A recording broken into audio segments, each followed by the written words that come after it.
I would like to request everybody to please settle down.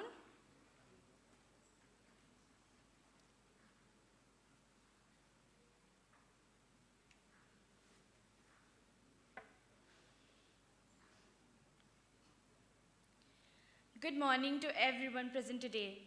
I extend a hearty welcome to all the esteemed speakers, faculty members, staff members, representatives of the media, scholars and students on behalf of the School of Governance and Public Affairs, the School of Sustainability and the Internal Quality Assurance Cell, XIM University, to the public lecture as part of the G20 University Connect.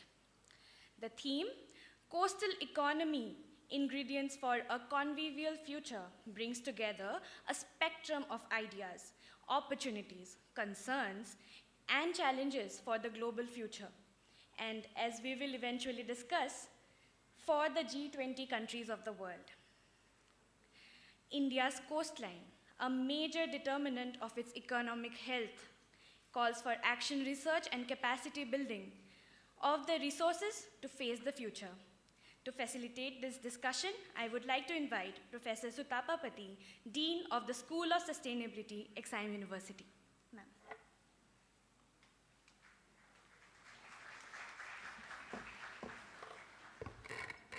Thank you so much. Good morning to one and all. Respected dignitaries on the dais, invited panelists and guests, my faculty colleagues and dear students. On behalf of Reverend Father Anthony R. Uveri, Honorable Vice Chancellor, Father Registrar, School of Governance and Public Affairs, School of Sustainability, IQAC, and our XIM University fraternity, a warm and heartfelt welcome to each one of you. It is with this immense pleasure that XIM University invites all participants here for today's public lecture on Coastal Economy, Ingredients for a Convivial Future, which means a happy and a harmonious future, as part of India's G20 University Connect. At XIM University, we are immensely proud that the university has been selected as one of the 75 universities across India that have come together for G20 University Connect feature. This public lecture is an endeavor to inspire the participating students, academicians, and invited guests. With over 7,500 kilometers of coastline spread across 9 states, India has a strong coastal economy. As the second largest fish-producing nation, and the marine outputs account for approximately 4% of India's GDP. More than 4 million fishermen and many coastal towns depend upon the coastal economy. Today, this economy is facing myriad challenges, from recurring disasters and seabed mining to overfishing, and overexploitation of the coastal ecosystems. Today's lecture will highlight some of the critical issues and the challenges facing the coastal economy and the potential pathways for a sustainable future. I am delighted to welcome panelists who are here today. We begin with Dr. Priyadarshi Das, Associate Professor, RIS, who will introduce to us the landscape of G20 University Connect for students and academicians aspiring to contribute to public advocacy. RIS is a premier think tank that has been for many years the mainstay for policy discussions, debates, and guiding star of India. We are delighted, Star, to have you with us today. Our first speaker of the day, who is on his way, former Ambassador to Norway, Shri Devraj Pradhan, will begin the proceedings with an overview of India's G20 presidency journey, including some of the most interesting events that have transpired through last few months in India. We eagerly look forward to hearing from him. Sir, on the journey so far and the expectations from coming months as India reaches a culmination point for G20 summit. Any progress on building a sustainable marine economy and revitalizing our coastal regions can only be done by intensive participation of fisher communities. Our keynote speaker for today, who is known by one and all here, Professor John Kurian, a noted academician and someone who has worked passionately at CDS Trivandrum and thereafter also at Azim Premji University. Just this morning, I came to know he is one of our alumni and has, years ago studied from XLRI. Dr. Kurian has worked tirelessly for many years with the fishermen community of India and South Asia and helped set up international collective in support of fish workers since 1986. We are glad, sir, that you could be here with us today to lead the discussion and also later to moderate the panel discussion. We are also glad to have an esteemed panel for today's discussion. Our panelists include Mr. Vincent Jan from the South Indian Federation of Fishermen Society, Trivandrum, Dr. Arun Padiyar, World Fish, Bhubaneswar, and of course our beloved SAG members from Mission Shakti, Odisha. We hope that each panelist will bring to fore the dilemmas and challenges we face, not just as learners but also as citizens in the thriving coastal economy, while ensuring the values of equity, inclusion, and sustainability. This event would not be possible without the dedicated efforts of all the individuals, volunteers, and students, especially School of Governance and Public Affairs led by Professor S. Pepin and supported by our administration, who has worked to ensure its success. Once again, thank you for joining us today. May this day be marked with renewed sense of purpose. Thank you, and I hope you enjoy this event. Thank you.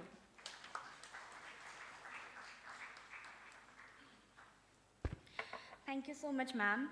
It is indeed a proud moment for us as Indians to claim presidency of G20. While we observe massive challenges on the coastline today, sustainable approaches to the marine economy is the need of the hour. We will now proceed to watching a video introducing to you the G20 Indian presidency.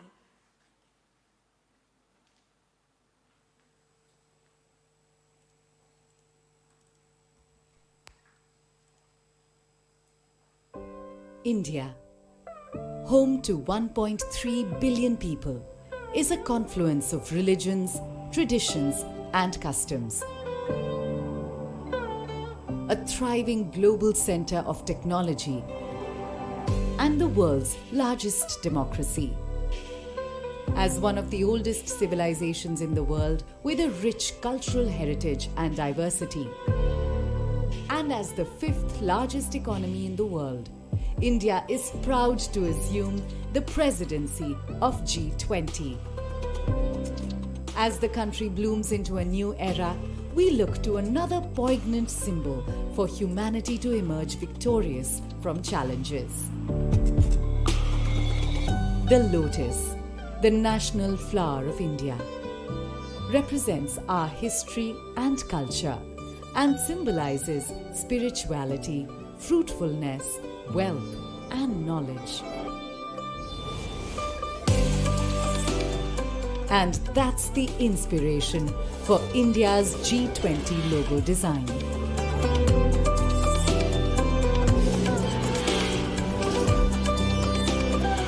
The design, rendered in saffron, white, green, and blue, is drawn from the national flag of India. The 7 petals in the logo signify the 7 seas and the coming together of 7 continents at G20 India 2023. Sitting above the lotus is a representation of the earth, reflecting India's pro-planet approach to life and seeing the world as one family. From this, we derive the theme for G20 India 2023. Vasudhaiv Kutumbakam, one earth, one family, one future. A theme that brings the G20's focus on shared global growth, while being in harmony with nature.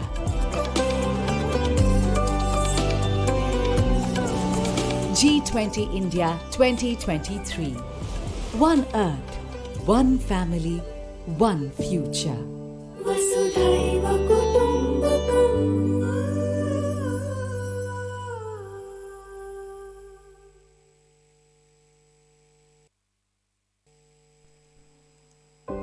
In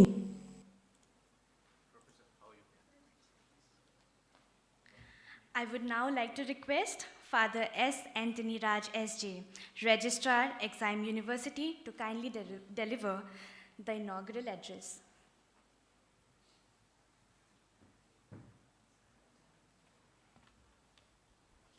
Thank you, Khyati.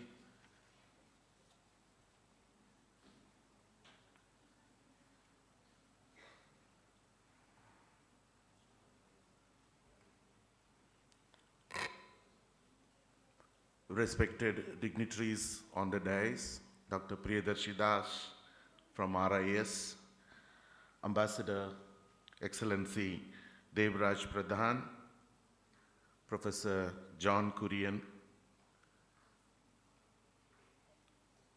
Mr. Vincent Jain from the South Indian Federation of Fishermen Societies, Dr. Arun Padiyar from World Fish, our mission Shakti Tarafru Astiva, Ma और Bhavani, respected deans, faculty colleagues, Professor Pepin, the organizer for this G20 University Connect, engaging the young minds of Exime University in this public lecture in collaboration with the Ministry of External Affairs and RIS, Professor Sutavapati, collaborating with the School of SGPA in this endeavor,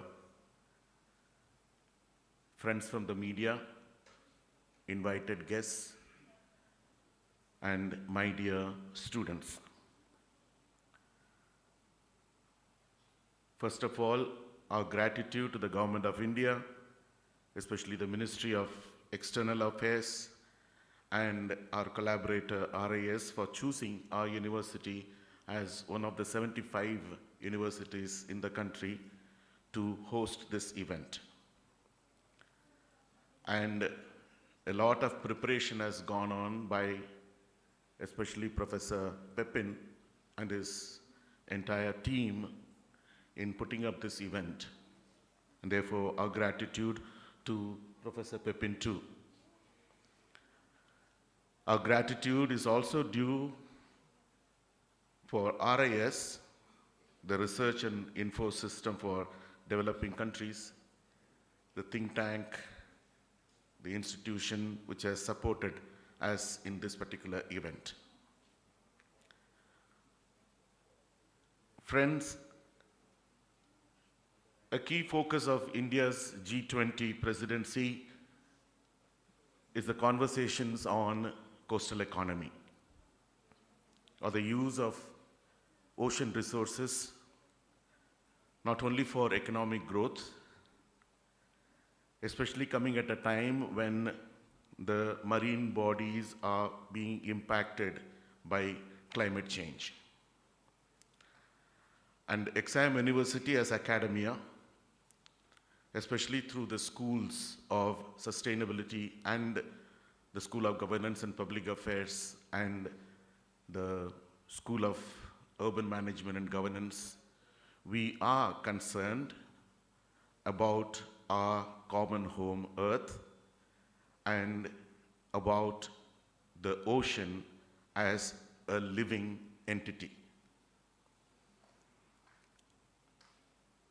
Therefore, India's position as G20 president is also an opportunity to advocate for the global south, where many ocean-dependent communities are vulnerable. And therefore, it is a huge, huge opportunity to prioritize what now it is termed as blue economy for the purpose for growth, for sustainability, for green economy, and especially for social equity of all those vulnerable communities living along the coast impacted by the coastline. For example, the fisher folk. Therefore, it is an opportune moment for us as academia, that we gather in joining this conversation together with experts from the field.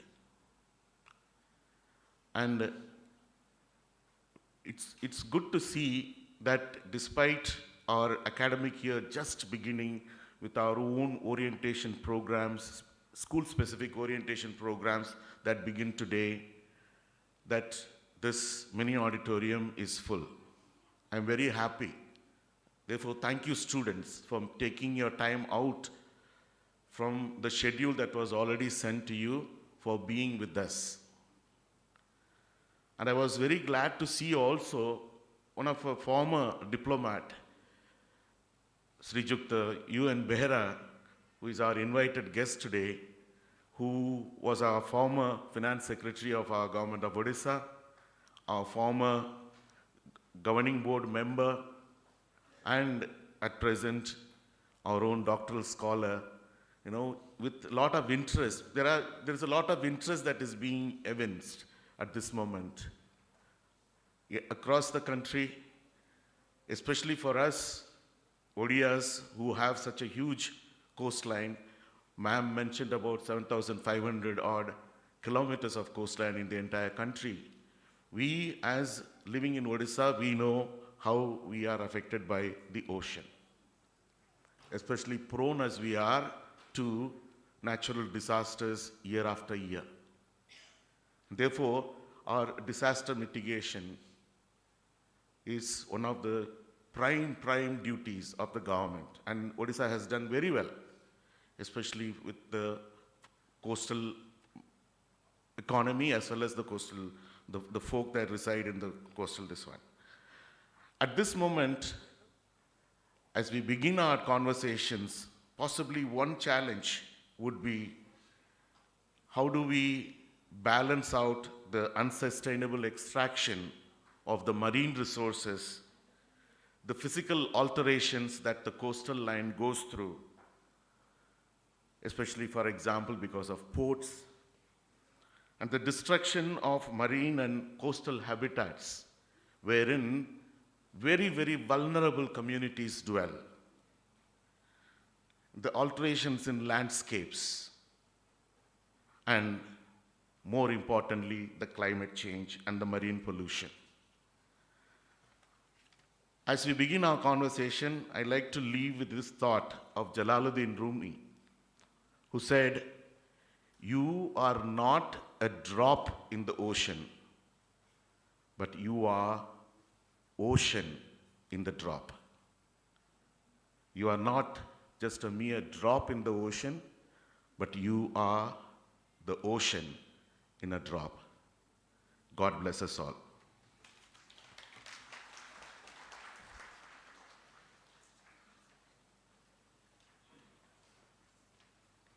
Thank you so much, Father. Now, as a mark of welcome, I would like to invite Shilpi to welcome Professor Narayan Chandra Sarangi, Dean, Xavier Law School, with a bouquet of flowers.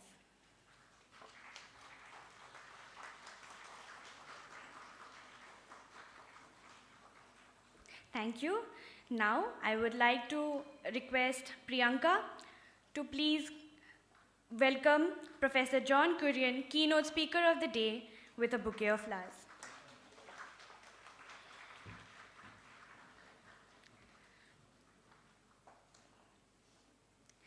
Thank you, Priyanka. Now I would like to request Navisha to please come and welcome Dr. Priyadarshi Das with a bouquet of flowers.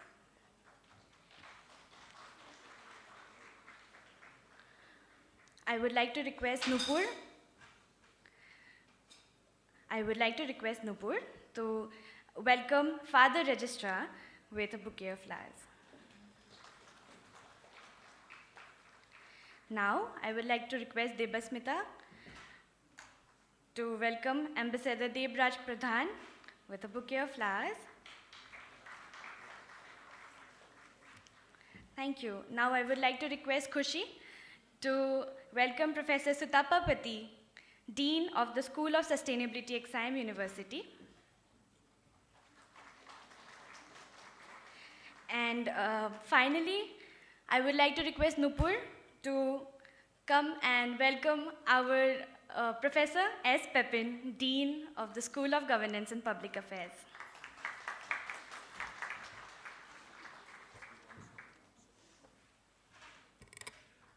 We had purposefully delayed this ceremony in order to, till we have the presence of Ambassador Pradhan.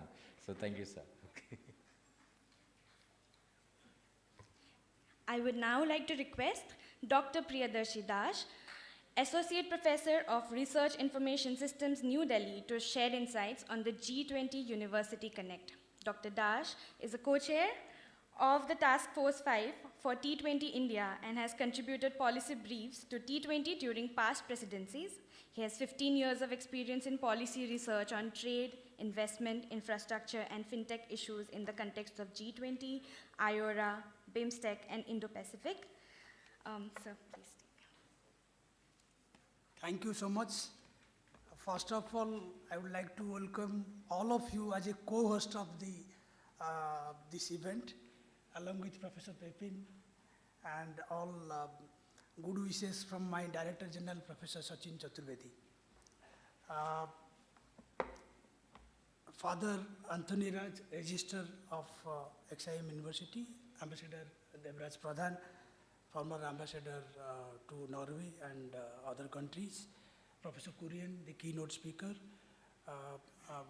Mr. Vincent Jain, Dr. Arun Padiyar, and the distinguished Professor Pepin, of course, Professor Pati, all distinguished faculty members of the university and other universities if they have joined, my dear students. So it's a happy moment for me because the date for Xavier was almost finalized 2.5 months back. So we are all waiting this to happen. And I feel proud to say that out of 75, we have completed more than 60 G20 University Connect lectures so far. We started, the first University Connect lecture was held on December 10th at Kerala University, Trivandrum. But it was formally launched on December 1st, 2022, the day when India assumed G20 presidency. So why this program? What was the philosophy or the mandate behind this program? I'll just briefly touch upon that. As you know, G20 is a unique grouping. If you think in terms of the international relation and the global governance architecture, it's a unique grouping. Unique in a sense, not only it accounts for more than 80% of global output, global trade flows, investment flows, 60% of the global population, but it has a diverse membership in a sense that you have advanced economies, you have emerging markets, and if you further categorize it nests itself G7, G20, G7, BRICS. So all possible configurations that you see in geopolitics are there in the G20. So there is a possibility of hope, but a lot of confrontations as well, because the members have their different stakeholders and different interests.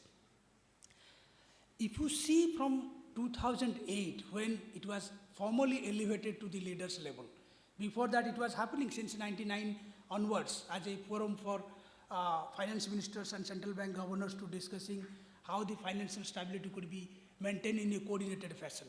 But 2008 onwards, it got attention because it was elevated to the leaders level, where presidents and the prime ministers of the member countries started representing those countries, and the deliberations took the global attention. Since then, if you see, G20 agenda has become quite comprehensive and diversified. So there is optimism that if G20 takes responsibility to discuss about global governance, climate change, sustainable development goals, financial inclusion, blue economy, marine economy, all these areas, then it's good. But at the same time, there is a fear that while doing everything, whether you will be able to achieve any concrete outcomes in any particular field. Now, why Indian presidency has been hailed as an important sort of event in the whole sequence of things? It's because India represents a large stakeholder of developing countries as far as the voice of the global south in the global institutions are concerned, be it WTO, be it UN, be it International Monetary Fund. India has tried to defend the cause of democracy, human rights, and inclusion to the extent possible. And we have contributed to many such institutions to come up. So Indian presidency is seen with that much of interest and expectations. But more than that, from 2022 to 2025, there are 4 consecutive developing country presidencies. Earlier also developing countries have led G20, like Argentina in 2018, Turkey in 2015, and then Mexico in 2012. So there were, but then there were isolated presidents in the sense that one year they came, then another developed country took the leadership.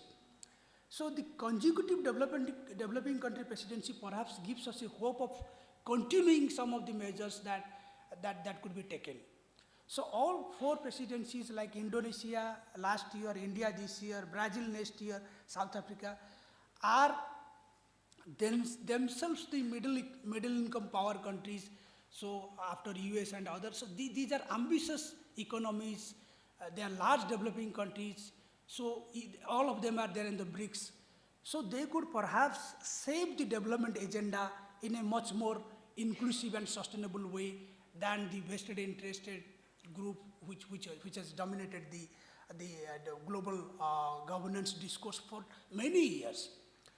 So the continuity is an important element in that. Second, the missing development focus in the G20, if at all it is there, those could be perhaps consolidated in these 4 years, as they are all speaking in the same language and equally curious to achieve development and high economic growth. So Prime Minister Narendra Modi thought that this opportunity should not be lost. While we try to contribute to the G20 in terms of providing some inclusive, action-oriented and decisive policy outcomes out of these 200 odd meetings that will be happening. It has already happened. We are only left with 1 month and a few days for the summit. So it was to spread awareness among the young minds. The young minds are you people, those who will be building this country in the next several decades. So the spreading awareness among university students of all streams, science, humanities, social sciences, commerce, because everybody has a stake in the development process. Whether you are a physicist or you are a student of accountancy or economics or political science, everybody has something to contribute to this type of debate. So they should be aware, and it will create future leaders. Who knows that some of you could be sitting in the G20 deliberations 20 years down the line and negotiating what we are discussing today. It's not to be surprised. Many of you will become civil servants, diplomats, and you feel that we heard sometime in 2023 that something like this happens. So negotiations are basically trade-offs. I hope Ambassador Pradhan will tell you about, from his diplomatic practice, how tough these things are when you actually do the things. In fact, if you want to know how it happens, please see the outcome document of the Central Bank Finance Ministers and Central Bank Governors meeting happened last week. It was 2 days back. Go to the official website g20.org, see the outcome document. It says in the very first page, paragraph 1, 2, and 6 to 26 are agreed by all members. So what about 3? What about 5? Those are the issues of Russia, Ukraine, and all these. You can imagine that all countries are not in the same position as far as we negotiate. So this declaration upfront says that not all the 26 paragraphs of this document have been agreed by G20 member countries. And also remember that besides the G20 20 member countries, there are international organizations like ILO, IMF, World Bank. So all together 120 participants discuss about these things. when we thought of planning this event, it was proposed by the university that we should do it on coastal economy. Then as per the template of the program, we thought that the overall G20, introduction to the overall G20 perspectives will be done in the first part, and the second part will be focused on coastal economy. As Father was mentioning in the beginning, why coastal economy? Coastal economy, marine economy, blue economy are synonymously used. This constitute the harnessing the potential of the ocean resources for development. We at RIS a forum called Blue Economy Forum, and we came up with a report with the title Prospects of Blue Economy in Indian Ocean. Me, another colleague, Professor S.K. Mohanty, and two of our colleagues. We never thought that our publication will be cited so much. But what we did, we tried to come up with a basic understanding of what constitutes blue economy. What is blue economy? Because while searching for that type of answer from the literature, we found somebody has touched upon technology, somebody has touched upon marine protection, not a holistic piece which can give you in, which will guide you that this constitutes blue economy. So we surveyed the literature, tried to understand how to measure blue economy, and later on, 2015 it was published, and 2017-18 we see that it is being cited by all leading organizations of the world because it's a simple, comprehensive piece to refer to. So if we discuss today coastal economy, we are all living in the coastal region, this debate will be further extended to the next level where we are able to measure what is blue economy. Of course, subsequent publications came by the forum, and some other colleagues are actively working on that. So I won't take much time, just last couple of points. That as I said, that this University Connect program is running successfully, and each university has tried to do innovation in their own way. So it is not simply a lecture, as you might have been participated in these events. There are a couple of other activities that happen in the run-up to the lecture, like essay competition, debate competition, model G20. You won't believe there are places where all these things have happened. But depending on the academic schedule, the availability of the faculty members to supervise, various other types of activities, and selectively all these activities have happened. This has given a silent capacity building among the students. I'm pretty sure that if you go and ask the students where these lectures have happened, they will be able to narrate what they have learned or what they have followed. And we are constantly monitoring the responses from those places in terms of the Twitter followings, in terms of the queries by the students or the faculty coordinators from those. So I hope this lecture, this event will also be equally benefiting you all, and we also look forward to work more in the coming years with the XIM University. We have a great panel today. As already mentioned, they will be sharing their perspectives in greater length. RIS, just in one line, we are there in existence from 1984 onwards as a think tank and a research institution for the global developing countries as such. Because that time there was a fear that there was huge capacity gap in the developing countries to negotiate GATT agreement, WTO. There was, hardly any lawyer in Africa to defend their cause in the WTO. They were hiring US lawyers. So that was the origin of this institution. And then we have already completed 40 years. We are going to celebrate 40 years of our existence in terms of conferences and other many activities. On behalf of my institution, we welcome XIM University to explore partnership with us, and we are ready to do that. But for my young friends, please feel free to write to us. You go to our website, ris.org.in. There are summer schools, there are various training programs. All our publications are on public domain. Please access those, write to us, and we try to reach out to you whatever way we can do so. So with this, I am looking forward for a great event in the subsequent interventions, and looking forward for a much comprehensive partnership with the university. Thank you.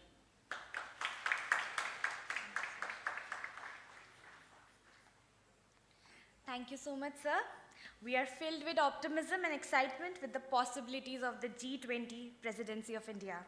The Indian youth population, with its vibrancy and untapped potential, could be agents of sustainable development in the global platform through these initiatives. Moving forward, we have Ambassador Debraj Pradhan gracing the panel of speakers today. Former Ambassador Debraj Pradhan is a distinguished individual with a remarkable career in diplomacy and education. With a BA in Political Science Honours from BJP College, Bhubaneswar, and an MA in Political Science from Jawaharlal Nehru University, Ambassador Pradhan transitioned to the Indian Foreign Service in 1981. He served in various Indian missions across Kenya, Bangladesh, Austria, Argentina, Nigeria, the Netherlands, and Iran. From 2011 to 2018, he held the esteemed position of Ambassador of India to Angola, Chile, and Norway. After retiring in June 2018, Ambassador Pradhan assumed the role of Director General of International Relations at KIT University.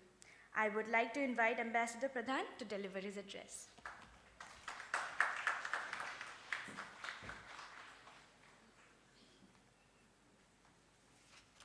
Honorable Registrar, XIM University, Professor John Kurian, former Professor at CDS Trivandrum, Mr. J. Vincent Jain, SIFFS Trivandrum, Dr. Arun Padiyar, World Force Bhubaneswar, Professor S. Pepin, Dean SGPA, my dear friend Dr. Priyadarshi Das, Associate Professor RIS New Delhi, distinguished delegates and speakers, my special मोर मु निजको बहुत भाग्यवान मन करुच्ची mission शक्ति representative को आम सामने पाई मु केबे मिशन शक्ति रिप्रेजेंटेटिव इंटराक्शन करिनी आपण मैंने आसीचंती मो पर्सनल तरफ बहुत बहुत धन्यवाद कारण आपण जो प्रकार कोस्टल इकोनॉमी उपरे बर्तमान डिस्कशन हम आम एक्सआईएम यूनिवर्सिटी जो प्रकार एक्सपर्ट्स प्रोफेशनल्स आनी निश्चय आपण से इंटराक्शन हेले मु भी किसी आमर ओडिशा स्पेसिफिक मु निश्चय शिखि पारिबी मिशन शक्ति आम पढ़ुचु कि मिशन शक्ति जो मैंने काम कर देखिए बहुत खुशी और बहुत भाग्यवान मन करुच्ची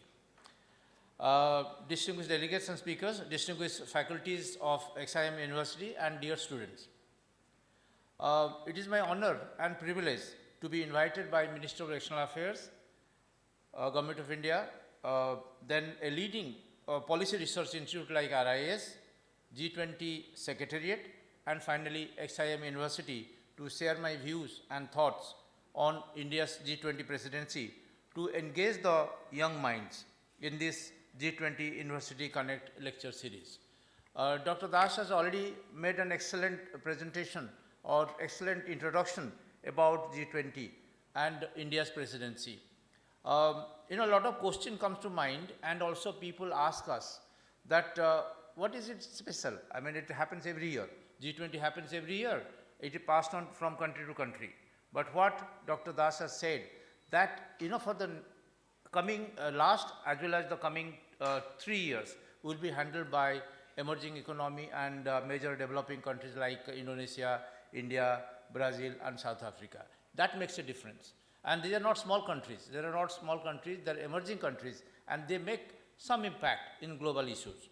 So my target is the young minds. We are talking about to reach to the young minds and the student community, because they are the people who are going to be the future leaders of the country, of the society, and they are going to lead. Our time is up. Whatever experience we have, whatever things we have gained in our life, that we are going to share with you. And now India's G20 presidency is a landmark. It's going to be historic, and definitely I'm sure India is going to leave some important imprints so far as its presidency is concerned. I will, you all read about G20 secretary must have read before coming here, and are going to read for the next 2-3 months till we have the summit in Delhi on 9th and 10th of September. But some basic things I will give, which will give an idea how this has worked and this is going to work in future.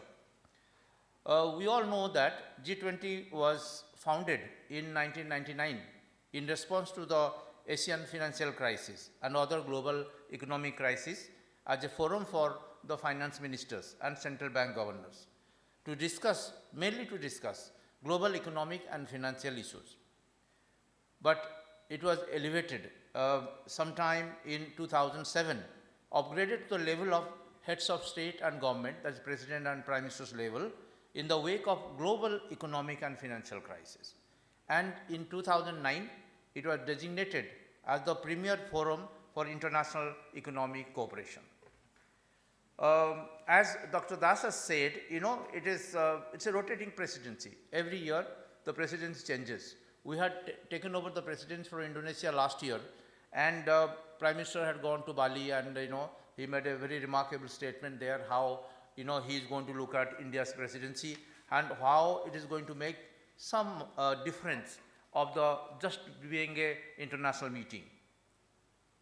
And again, it's a troika, because a troika, like Indonesia, India, Brazil, they're going to work together.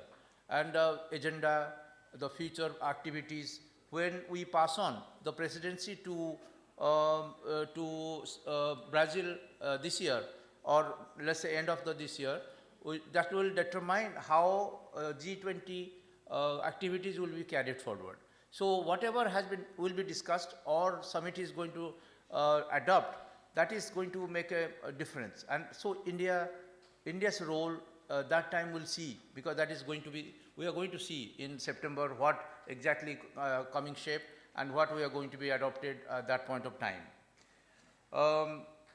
G20 initially focused largely on broad macroeconomic issues, but it has since expanded its agenda to a number of issues, inter alia, finance, trade, infrastructure and investment, energy, sustainable development, health, agriculture, environment, climate change, employment, corruption eradication, development, agriculture, so on and so forth.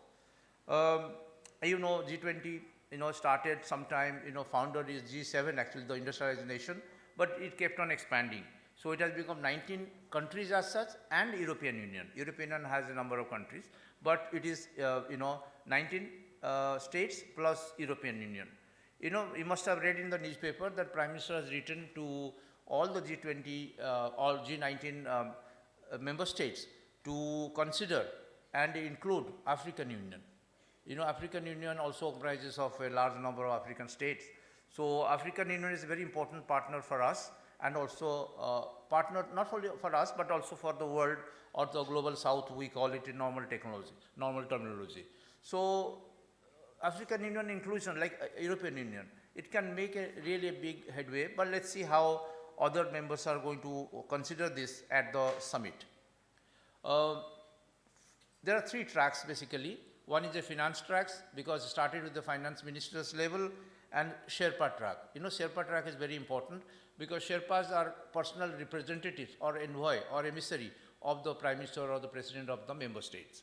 So they play a very important role to set the agenda, how things are going to happen. So you must have seen what Dr. Das said, a number of meetings have taken place, and is going to take place till we have the summit in September. So they carry on a lot of issues. RIS is engaged in University Connect and many other things. Same with IDSA, same with other agencies which has been engaged by Government of India to really travel distant places. And recently you must have heard about the Tourism 20 being held in Srinagar itself. It was a huge success. To have it there, it has not only a G20 thing, also reaching there to the local population, but also to reach to a place where tourism is also very important. Places, and also opening the people to the heritage, the culture, the civilizational aspects of India. So when people go there, they are also exposed to the food, like Lake Palace, for example, or Udaipur Palace, Udaipur Lake Palace. They had a meeting there. So exposing people to our glory, our ancient traditions, is a wonderful thing is happening along with the presidency. You see, India took over the G20 presidency at a time of crisis and chaos, with the world facing challenges posed by the after effects of the COVID pandemic. Conflicts, particularly Russia-Ukraine and lots of economic uncertainties. Indian presidency marks the beginning of Amrit Kal. Many of you must be hearing about it, but don't know exactly what is Amrit Kal. The 25-year period beginning from the 75th anniversary of its independence on 15th August 2022, leading up to the centenary of its independence. That's Amrit Kal, that's being termed as. Initially, when India took over the presidency, and also, we went through the process since December last year, there is a statement in the beginning by the Prime Minister Modi about G20, what he looks at it, how he's going to look at it. He said something, first, India's G20 presidency will work to promote the universal sense of oneness, one. Hence our theme, one earth, one family, one future, in line with the philosophy of Vasudhaiva Kutumbakam. The greatest challenges, such as climate change, terrorism, and pandemics, can be solved not by fighting with each other, but by acting together. We will encourage sustainable and environment-friendly lifestyles based on trusteeship towards nature. Let us join, it is his words, his statement, his vision on G20.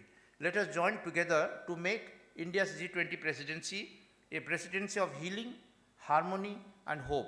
Healing, harmony, and hope. Let us work together to shape a new paradigm of human-centric globalization. There are new concepts, new ideas. People talk about all these things in the past, definitely. But Prime Minister Modi has, he has a style of inventing new terminologies and new ideas. That is making him a great leader. India's G20 agenda will be inclusive, ambitious, action-oriented, and decisive.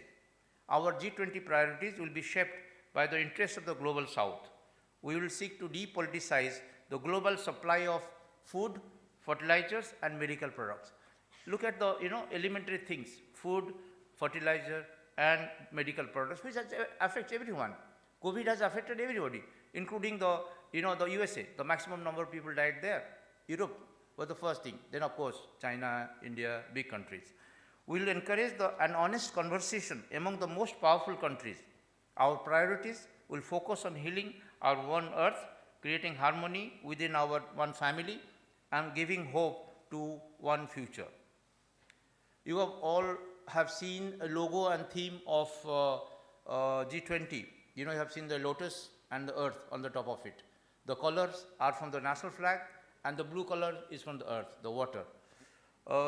And the theme is Vasudhaiva Kutumbakam. That is one earth, one family, one future. What Prime Minister has already said is drawn from the ancient Sanskrit text of Maha Upanishad. Especially the theme affirms the value of all life, human, animal, plant, and macro-organisms, and their interconnectedness on the planet Earth and in the larger universe. Coastal economy, you are going to talk about it. I'm not going to talk about it because, when I came to know that this is a public theme, I saw eminent speakers and experts going to talk. That's not my domain. My domain is G20. So I'm very safe and feel comfortable with sharing some of the G20 ideas with the student community and others present here. After India assumed the G20 presidency, Indian leaders and officials have started outlining the roadmap at various meetings being held in different cities of India. Some of the pronouncements made so far are highlighted below. G20 is important for India because the international groupings under its umbrella, all the 5 members of the UN Security Council.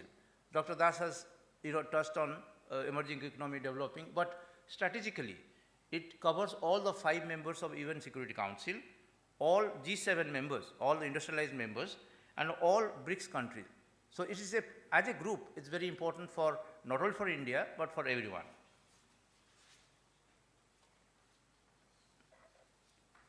Participants in the group include also major international organizations like the UN, WTO, WHO, World Bank, IMF, etc.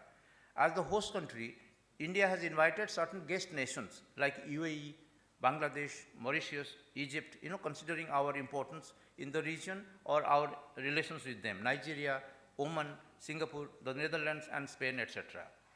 The presidency is the first opportunity for India to showcase its leadership potential, as it will be the most high-profile international event ever hosted by India. G20 presidency would place India on the global stage and provide an opportunity for India to place its priorities and narratives on the global agenda. It would also provide a unique opportunity to showcase India's progress and developments, as well as its rich cultural heritage and diversities. As G20 president, India will identify, highlight, develop, and strengthen international support for priorities of vital importance in diverse social economic sectors. Priority areas. You know, RIS has prepared an excellent document, which I think I'm sure they are going to distribute. I have seen this document when Dr. Das and myself and others had gone to Ravenshaw University on a similar G20 University Connect series, and wonderful document. You know, they have highlighted certain priority areas. For example, green development, climate finance, and lifestyle for environment, going beyond GDP. GDP is not the only factor to decide whether you are developed or not. Accelerated, inclusive, and resilient growth, accelerating progress on SDGs, technological transformation and digital public infrastructure, multilateral institution, women-led development, Mission Shakti, they're in front of us. You know, these are not exactly only IRS doing. It's across the G20 activities. These are some of the areas which RIS has expertise, and they have highlighted in their document. Because RIS is present here, this is being organized by RIS, so I thought it would be appropriate forum to talk about their issues which they have highlighted in their document, which I think students should read and benefit from how, you know, India is going to lead from the front and carry on the agenda at the G20 summit. There are, you know, possible agenda. What could be what could be include? We can include, like a common man or like a public, we can contribute. I mean, we all know, I mean, we're all educated people, we read newspapers, we follow the news, what our leaders say, what world says. Issues like energy security, food security, health challenges, especially after COVID, then extreme climate change, terrorism, black money, smuggling, drug trafficking, that's economic offenders. Digital India, you know, now you have with France or Singapore, India has signed agreement to introduce UPI. You know, UPI has become, India's UPI has become a world model. If you go to buy chicken, or other day in Delhi, in Gurgaon, I was there, somebody came and said, I want one samosa, 15 rupees. So he's put his phone in front of the scan and paid 15 rupees. So people are not carrying in money. I wanted to get some change from a shop. It was difficult. So I was giving, then I started paying on Paytm. So digital India, which is our interest, because a large number of youth population will be engaged. I was talking to Honorable Registrar. Your school, main school is computer science. In KIT, the most popular school is the computer science, which of course has taken India, put India on the world stage in the digital infrastructure. And of course, MSME, that's micro, small and medium enterprises. SDGs, supply chain resilience, disaster risk reduction is very important. Rain, floods, Bahanaga rail disaster. These are all, it happens. How to mitigate the disaster risk management, how we are going to do it, how to reduce the disasters. Eliminating plastic waste, fugitive economic offenders, counter-terrorism, robust multilateralism. These are some of the agenda items which I think, they are going to consider, because it comes up once in a while in the newspaper. We read, we follow. What happened in the recent diplomatic activities? I always feel tempted to talk about being a former diplomat. I mean, I'm always a diplomat, of course. So being a pensioner, you are connected with the government of India. So I am a diplomat. I am getting my pension from Ministry of External Affairs. So in May 2023, Prime Minister Modi visited, I'm talking about few months, just May, June, July. He visited Japan to attend G7 summit. That's the industrialized nation, as well as Quad meeting. Quad is the group of 4 countries, USA, Japan, Australia, and India. very important, it's called minilateral. It's not a multilateral, bilateral, it's called minilateral. And important country, for the Asia Pacific, Indo-Pacific we call it now. And followed by a visit to a small island nation called Papua New Guinea. It's not small, I mean, it's a big island nation in comparison to Fiji and other things, even including Mauritius. Papua New Guinea is a very big island nation, to participate in the third summit of India-Pacific Islands Cooperation. There may be small countries like Fiji, Samoa, Vanuatu, small country, but there are a large number of countries. There are a large number of, they also have a say in the global issues. So who's going to talk about them? It's India. They have trust in India because they cannot trust other countries. That trust they have. Same with African, same with Latin American, some of them, not everyone of course. And then to Australia for a bilateral visit. In Japan, on the sidelines of G7, Modi met the president of Ukraine, and others. And also we had some interaction with Ukraine recently. So people will talk about Russia, Ukraine, how it's going to affect, G20. Definitely will be discussed, but not exactly from political point of view, but exactly not to hamper the consensus. The documents, decisions will be based on consensus. So Russia, Ukraine, Russia is a good friend of India, and Prime Minister Modi speaks to President Putin from time to time, also to Ukraine President from time to time. So recently he met, and their foreign minister had come to India. They had a India-Ukraine Foreign Office consultations. So these are very important. What Professor Das said, it looks very interesting that yes, one is traveling and meeting here and there, but negotiations are hard. It's even for a comma, full stop, or a particular phrase or particular thing will change the meaning, change the thrust of a particular paragraph. So that is the kind of we call it negotiation. And also give and take. It's not, you cannot have a hard position on certain issues. You have to give something, you have to take something. And also, while doing it, you protect your own interest, your strategic autonomy you maintain. Separately, while Prime Minister is doing this, and other people also, traveling and meeting with the leaders and for a particular purpose.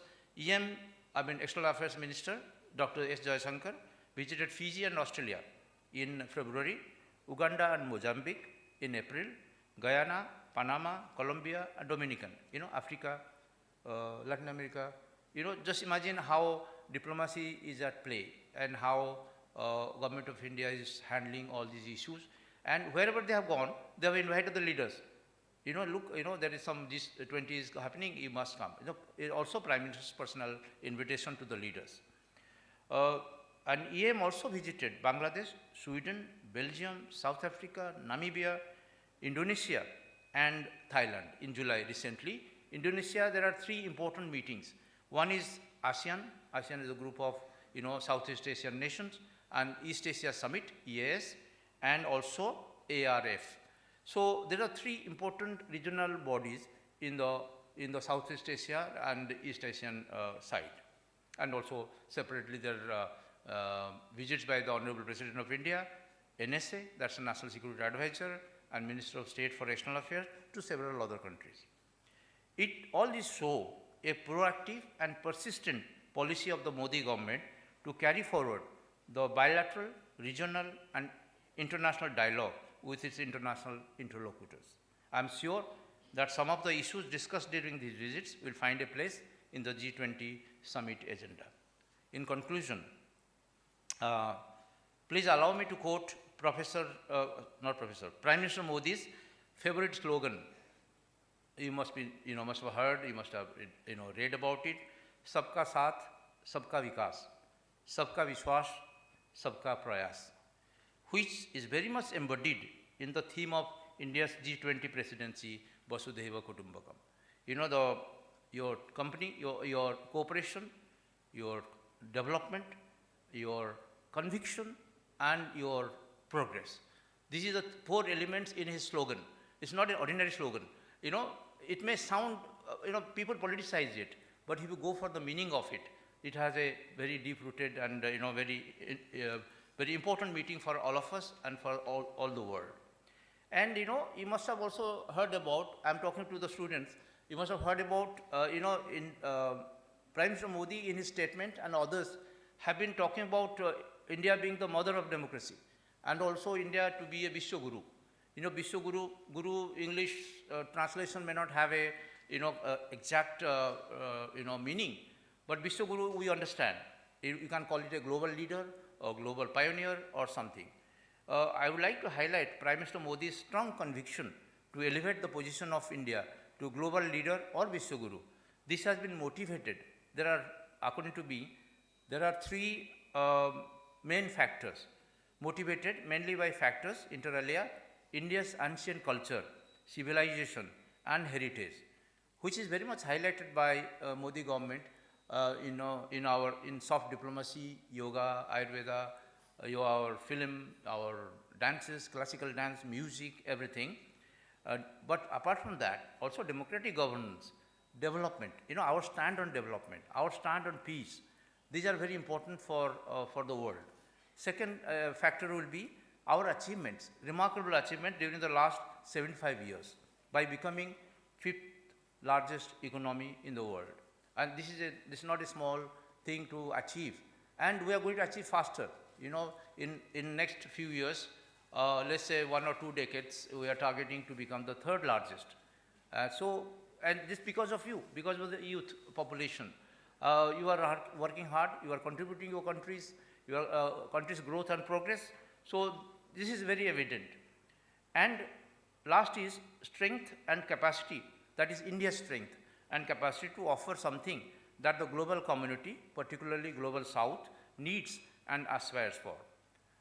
I would like to urge all the student participants to become the brand ambassadors of India's G20 presidency, to disseminate information on this significant event among the population to the largest possible extent. Don't consider to be just an event, it comes and goes. No, it is going to stay there. And what is going to make the, let's say, achievement or the summit declaration, that is going to really pave the way for some important ideas in future. Thank you for your patience and all the best to you. Thank you.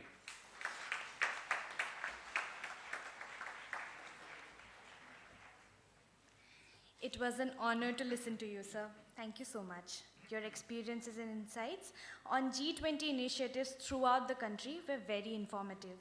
As you rightly highlighted, the outreach and exposure provided by this presidency is incomparable. Now, I would like to invite Nupur to welcome Professor P.K. Mohanty, Dean of the School of Commerce, XIM University.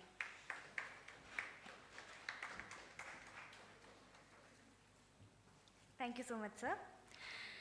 We now have with us esteemed keynote speaker, Professor John Kurian, former professor at Center for Development Studies, Trivandrum. A reflective practitioner, Professor Kurian was involved with organizational initiatives and research studies focusing on the laboring classes in the fisheries sector in India and other countries for 5 decades. After a PGDBM from XLRI Jamshedpur in 1973, he opted to live and work in a fishing village, helping small-scale artisanal fishers in Kerala to form their own fish marketing cooperatives to ensure that they get the best show prices to enhance income and welfare. The finance and marketing system which was set up has been replicated by the government.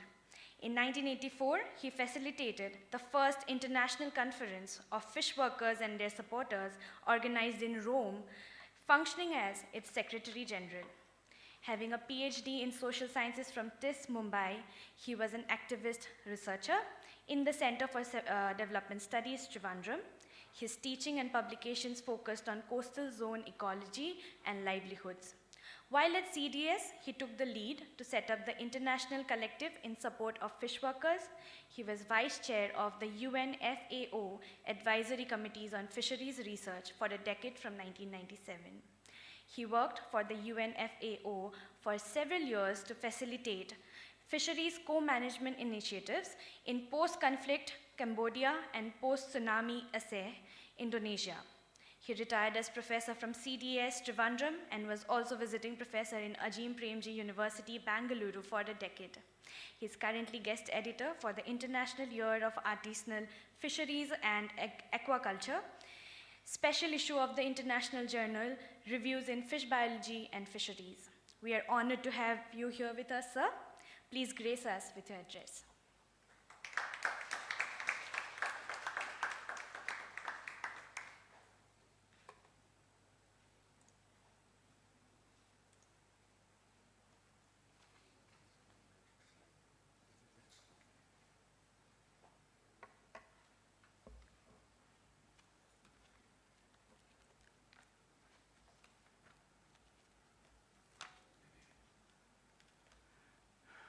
Thank you very much. Respected members on the dais, all the faculty members of the university, the Jesuit fraternity, the representatives of RIS, and the representatives of the Ministry of External Affairs, and all the other special invitees in the audience, and most of all, to the wonderful, young, youthful audience that I have here. As an aside, the last time I spoke to such a big audience was in Iceland, and today I almost feel like this is a repeat of that. Okay. Before I start, I think I should get some action going. So I'm going to have an opinion experience poll. Can I use this one also? Yeah. Okay. So it's a good way to keep you alert and awake. Okay. So I'm going to ask you some questions, and will you promise that you will give honest answers? Yes? Okay. So first, how many of you here have seen the sea? Raise your hands. Okay. Very good. So, next question. How many of you have seen fishermen launch their boats? Oh, the same number. Okay. Honest answers, huh? Okay. Yeah. Okay, next. How many of you have got into a conversation with fishermen or fisherwomen on the coast? Okay. Right. Then my last question. How many of you have spent a day in a fishing village or gone out with fishers to the sea? Okay. All right. So, now I am sure that I am talking about this sector of the economy who are large, producers of food in this country, and I'm talking to an audience who doesn't know very much about it. So that gives me a great advantage. Yeah. So what I'm going to do today is to talk to you about the coast, the sea, and most importantly about the marine fishing communities. So this is just what I will talk about, the introduction. I'm going to say something about the title of my talk, and then talk about the past, present, before I get into the future, then looking into the future, and finally, what's to be done to create a convivial future, and the conclusion. So, the title of the talk. You see, it has two languages, English, and you could call it Sanskrit or Hindi or even Malayalam, which is my mother tongue. The ingredients for the future which I am going to talk about are these three: Sangharsh, Nirman, or Seva. So, Sangharsh, sometimes we think it's only, conflict. No, it isn't. It is the energetic attempt to achieve something which is socially appropriate and creative. That is the core of what Sangharsh is. It may manifest itself in forms of conflict. That's a different issue. Nirman is the creation and recreation of concrete alternatives. And Seva is undertaking joyful labor. That's what convivial means. Joyful labor, selfless service, and doing it collectively with others. So, with that, there has been talk about the blue economy. So, the blue economy, what is the blue economy or the blue coastal economy? It is a very recent expression, and it's used the world over. It's about new ways to increase the economic activity and to raise the country's GDP by utilization of many of the natural resources of the coastal and ocean ecology. So the ocean has now become a kind of new resource frontier. Indeed, marine coastal fishing communities have from time immemorial they were doing just that. And of course on a limited scale and without adequate support from the state or the larger society. And in a continental nation like India, since most of the population resides and works in the mainland, terrestrial mainland, marine fisheries have been largely out of sight and hence out of mind.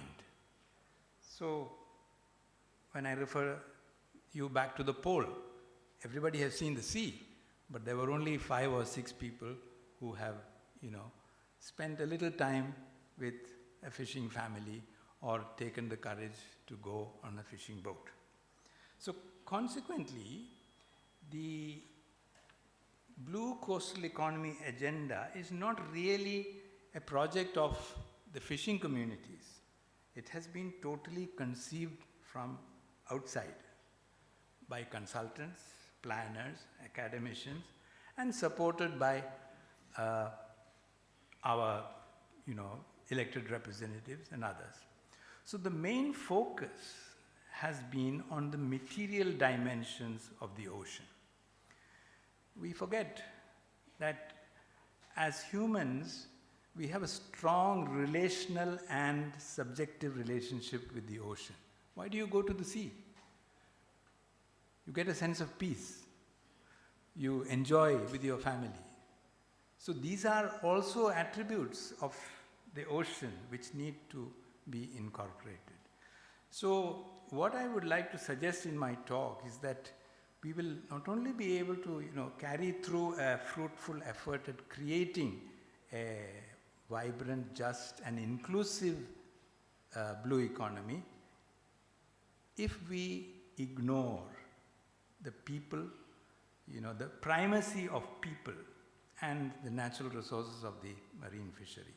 So there are examples from South Africa, from Indonesia, from Brazil, from Canada, all G20 countries, and the current experience in India also to vouch for this fact that without considering the people, we are not going to get anywhere. So let me get to talk about the past and the present. So you see, future is very much determined by what the past and the present was. So, without this, you will not be able to appreciate why I have chosen to talk about these 3 ingredients, Sankarsh, Nirman, and Seva.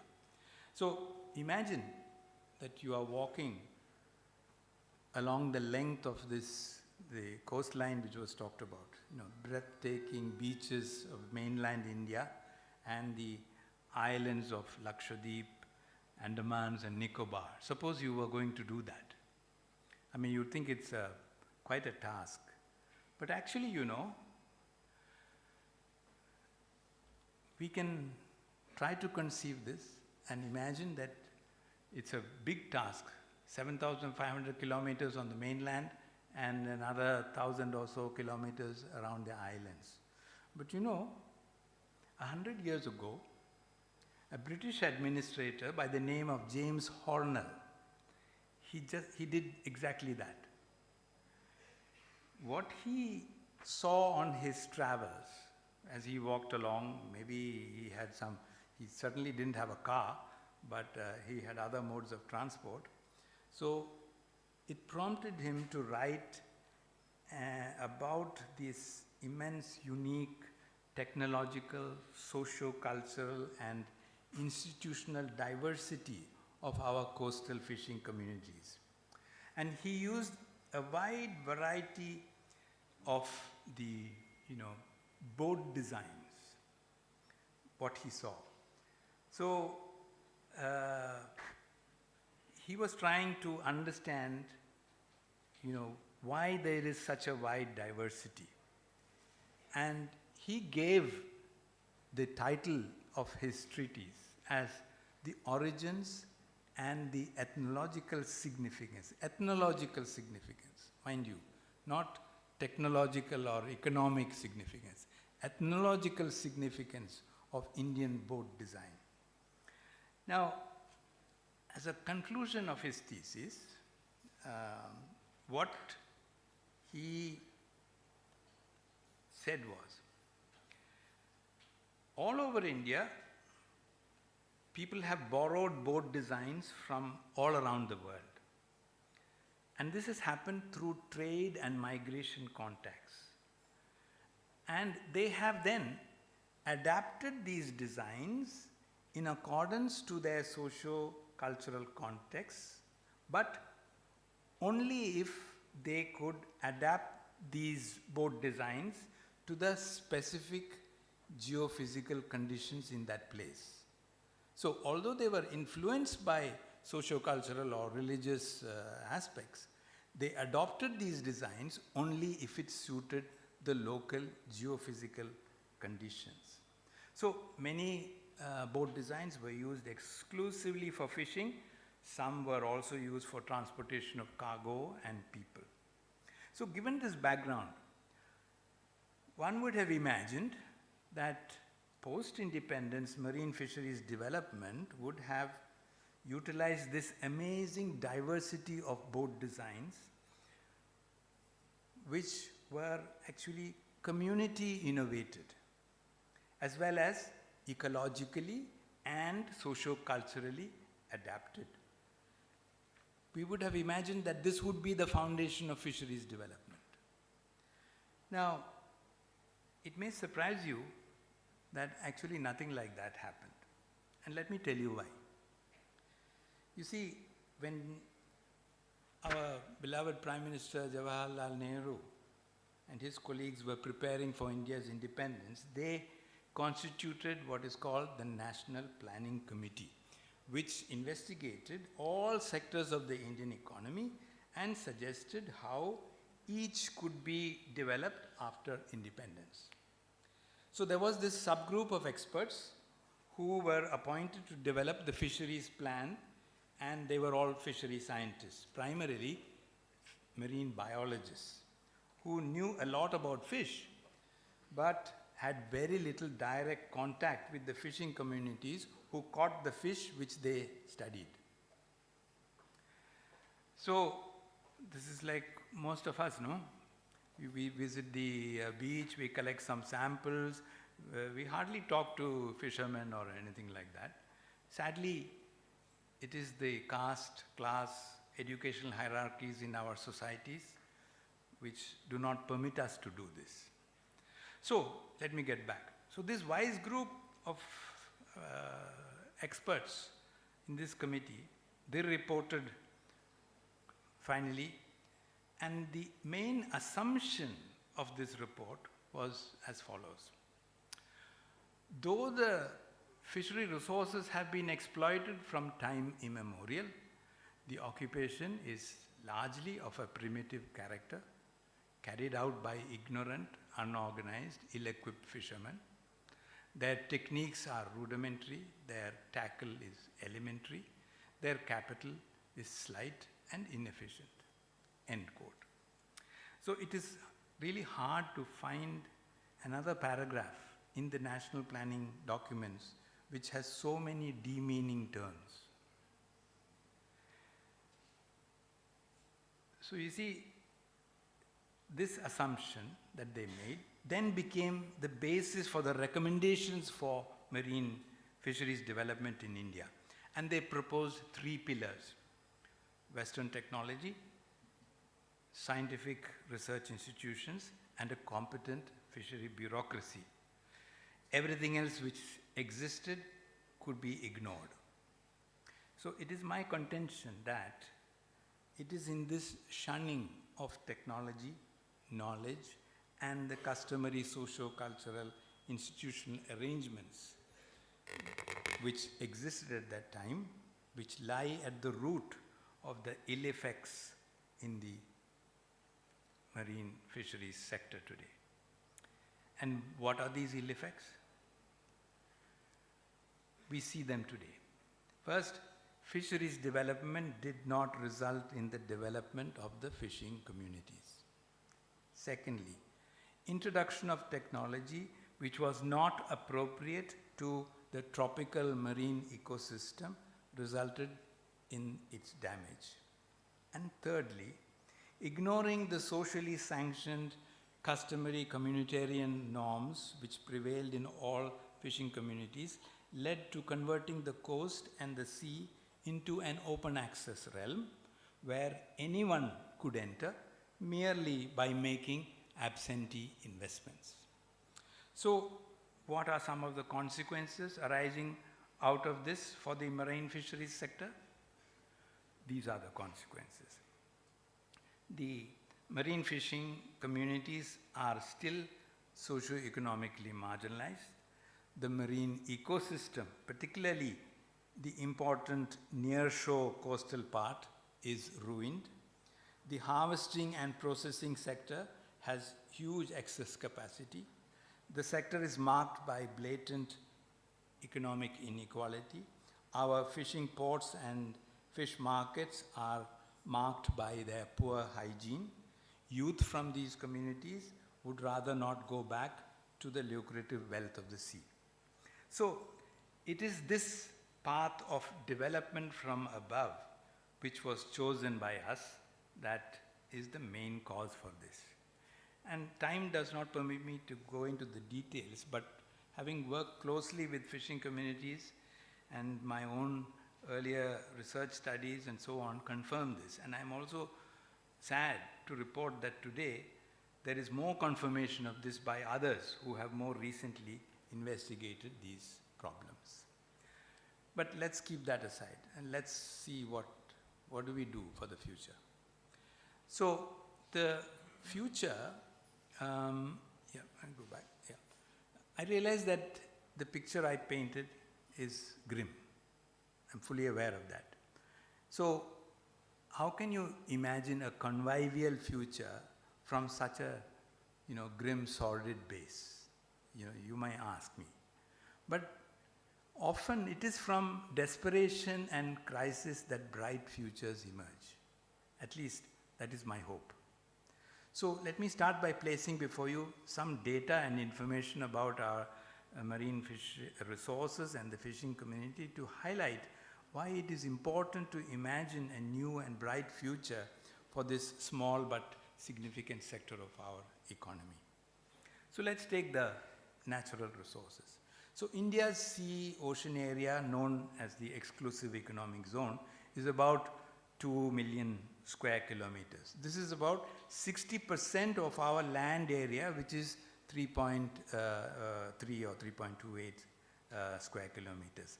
So in this aquatic realm, we have 4.4 million tons of fish which we can harvest on an annual sustainable basis. This is what is called the maximum sustainable yield, what you can get on a sustainable basis year after year. So this is a gift of nature.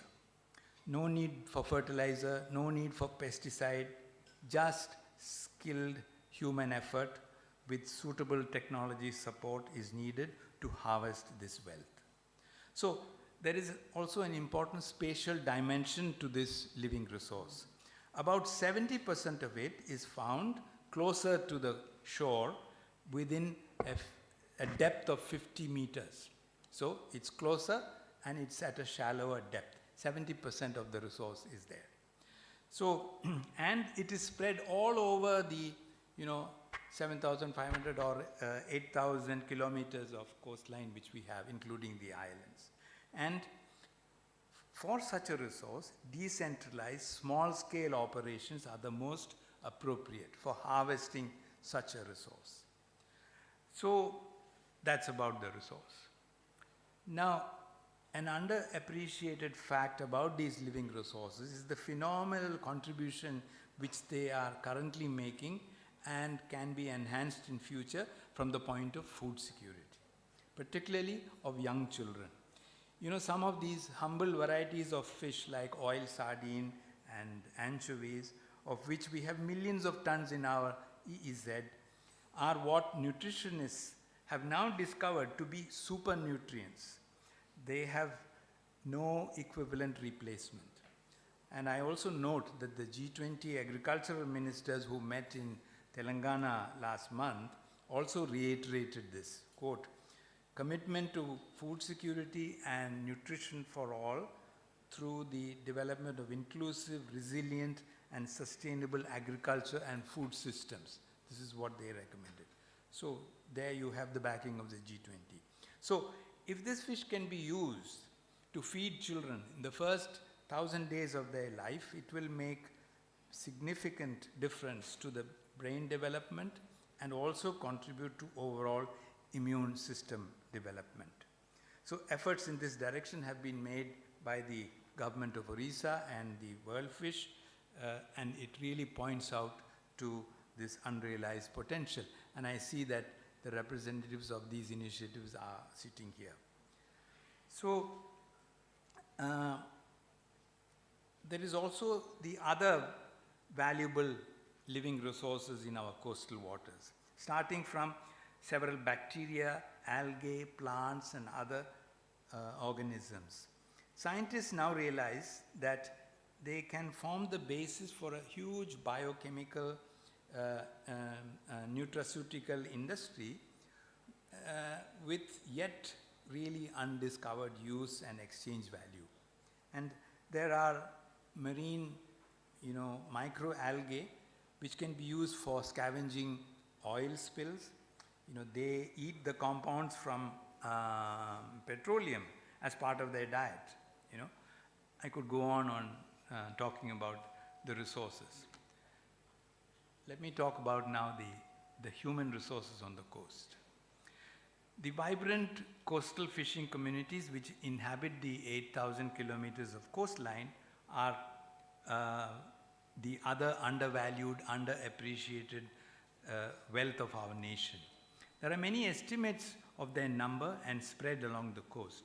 From my own research experience, I can confidently say that there is still no proper demographic count or sociological and anthropological assessment of these culturally rich maritime communities and their vibrant heritage.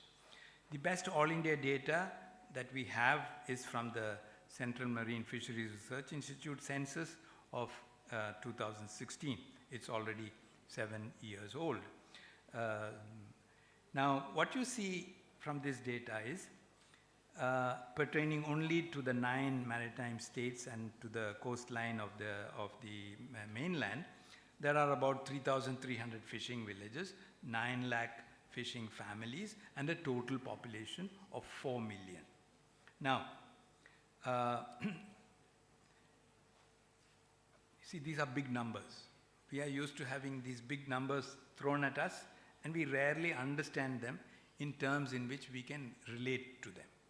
So let me try with one example to show you how by stating this data in a different way, we can highlight new information and new potentials.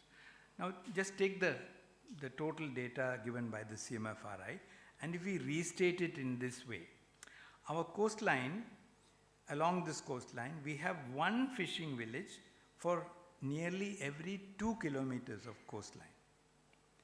And in these villages, there are about 1,200 persons, that is adults plus children. That is about 600 persons per kilometer. Now, suppose all of them come out of their village, stand in a line, and stretch out their hands. We will have a human chain which covers the whole coast of mainland India. So just imagine that.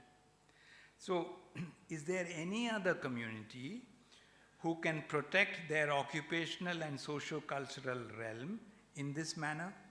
I doubt.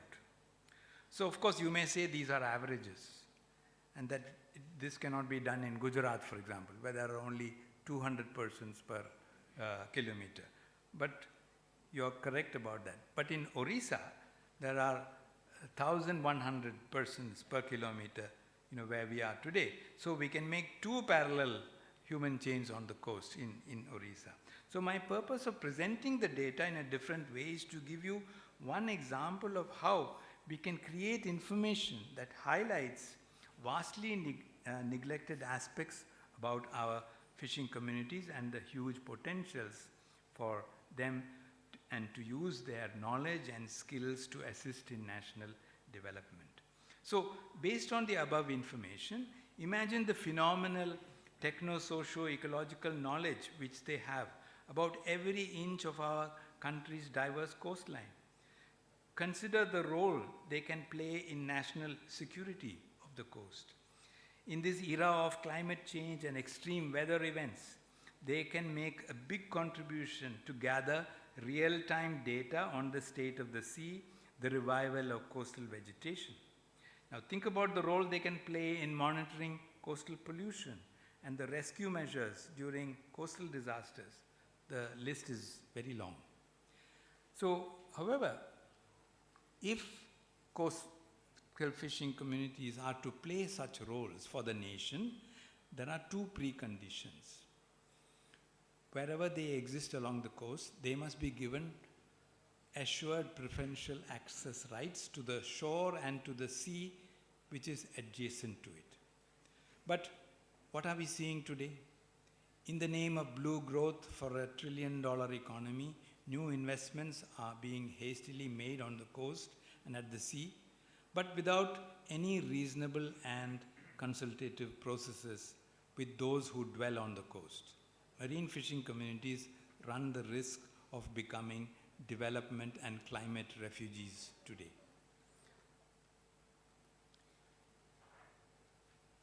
So what can be done? As I said in the title of my talk, there are three main ingredients to achieve a convivial future for the marine fishing communities: Sangharsh, Nirman, and Seva. I describe what Sangharsh is. And what we see all over the coast, and for the last 4 decades now, marine fishing communities have been engaged in Sangharsh. Having observed this at very close quarters in my work and research, I would classify the Sangharsh efforts into two categories: collaborative and adversarial. And don't think that these actions are restricted to India. I have observed them in many other G20 countries like South Africa, Brazil, Indonesia, Japan, and Canada. Now, at an all-India level, the best collaborative Sangharsh example that I can think of was the famous Kanyakumari March, which was organized by the National Fish Worker Forum in 1989. The theme of that march was Protect Water, Protect Life. Now, here are the members of a fisher trade union marching down from Gujarat from one side and West Bengal on the other, and finally meeting in Kanyakumari, raising the issue of the need to protect water. Water of the sea, the rivers, the lakes, groundwater found in our wells, and water supplied through the taps. The fishers took this campaign initiative, and along the way, they got the support of many communities: farmers, tribals, slum dwellers, urban middle class, everyone who was concerned about water, its quality and its supply. And women also turned out in large numbers, as they bear the greatest burden when water becomes scarce and polluted. Or you consider a more recent example, the rescue missions organized spontaneously by the marine fishers in Kerala to save people far away from the coast during the 2018 floods. They became instant superheroes. There are many, many more examples of such collaborative Sankarsh actions at the state and at the local level in India and other G20 countries, but time doesn't permit me to elaborate. Now let me talk about the adversarial initiatives. These are the initiatives which catch the headlines. The recent such initiatives all along the coast, especially the west and the east coast, relate to the opposition of fishing communities to the seaports, which are springing up almost overnight along our coastline like mushrooms. A lot of granite from our hills and the ghats in raw material, in raw form or in molded concrete, is just being poured onto our beaches and the coastal waters. These investments are supported by large national research institutions and environmental assessment agencies. They rather hastily collect the data and even at times adopt unethical procedures. And policymakers, often under political pressure, sanction these investments and in great haste without genuine consultation and free prior informed consent of the affected communities. So when fishing communities oppose these investments, they are often pictured as anti-national, anti-development. They are dubbed as using foreign fund or as urban Naxalites. Now, the point I wish to make is that both Sankarsh approaches, collaborative and adversarial, are basically well-intentioned and socially creative efforts from the point of view of the marine fishing communities.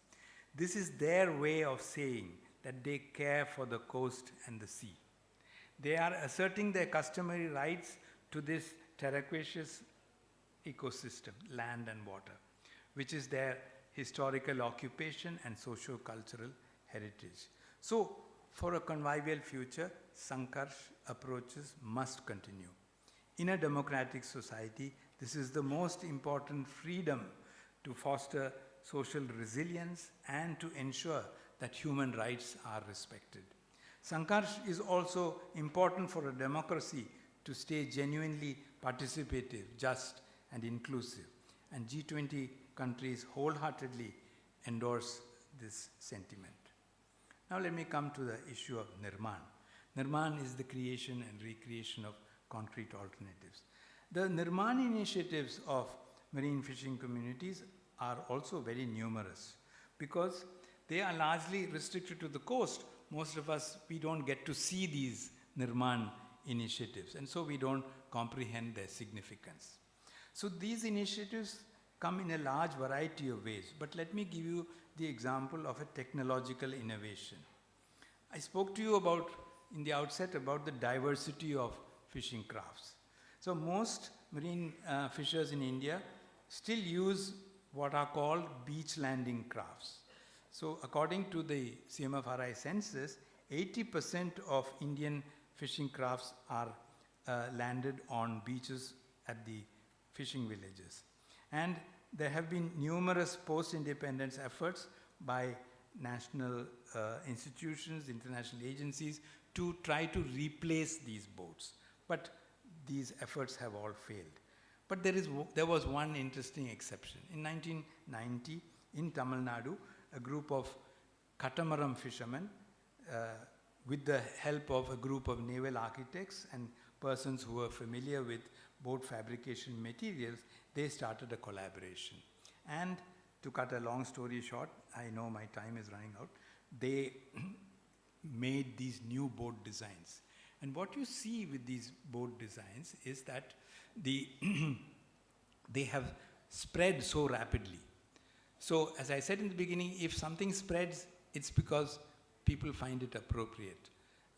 And you see this boat design all over Karnataka, Kerala. It hasn't, to a lesser extent, in Orissa. And there are about 30,000 of these boats today, which is about 1/5 of the beach landing craft in the country. So this is an excellent example of the Nirman initiatives, and there are many more. And I think for a convivial future, more Nirman initiatives of, by and for fishing communities must continue. And this is the only way that this huge fund of traditional, practical, technological, ecological knowledge which exists in these communities will be fully utilized. Now let me come to the issue of Seva. Now Seva is the joyful labor which you undertake, selfless service, and doing it collectively. Now, for a meaningful and productive combination of Sankarsh and Nirman, we need the right kind of seva. Now I turn to you, the young people in this audience. You represent the cream of Indian society. You're very fortunate to be at this university. 50 years ago, I passed out of XLRI.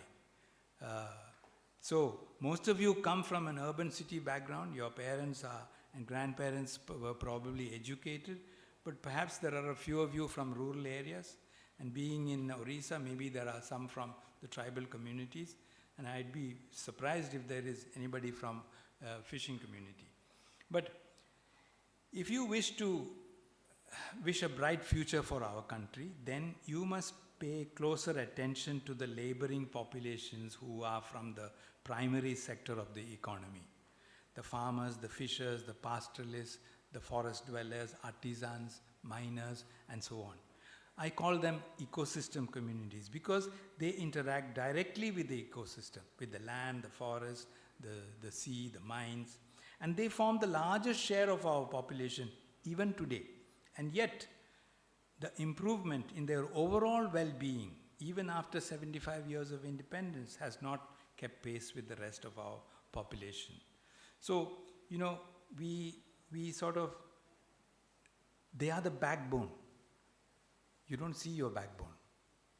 But if you have a problem with your own backbone which you cannot see, you take it for granted. But when you neglect it, it prolapses. And then you realize that you have a problem. So in many G20 countries today, there is a growing realization of this truth, that the backbone of the economy is in the primary sector, and there is need to pay close attention to this. And I want to throw a challenge to the Jesuit fathers who are here and other leaders of this university. I noticed that your vision is to be, quoting from your website, innovative in academia, grooming compassionate and resilient leaders to lead organizations for a just, equitable, and society, right? Now, yeah, so why not support and finance the formation of a cooperative startup, which can be called something like ecosystem community, livelihood, institutional management, and business initiatives. So this startup can incubate ideas and invite venture capitalists and angel investors to participate. So small multidisciplinary teams of motivated graduates from this university and other institutions who are willing to support the Sankarsh and Nirman initiatives of ecosystem communities. Even if it's only for a year or two, you can find opportunities in this initiative. In fact, the Pradhana Mantri Matsya Sampada Yojana provides funding for a community motivator called the Sagar Mitra in every one of the fishing villages. So, and don't think that this is social work or charity. It is not.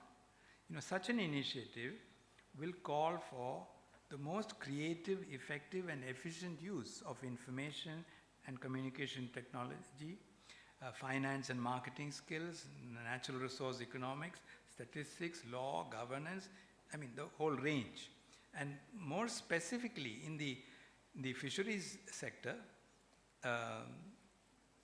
the need to set up multi-purpose cooperatives, devising fish marketing schemes, setting up fishery banks, providing basic finance and management skills to educated youth from fishing communities, conceiving a digital platform which will link fish producers directly to fish consumers.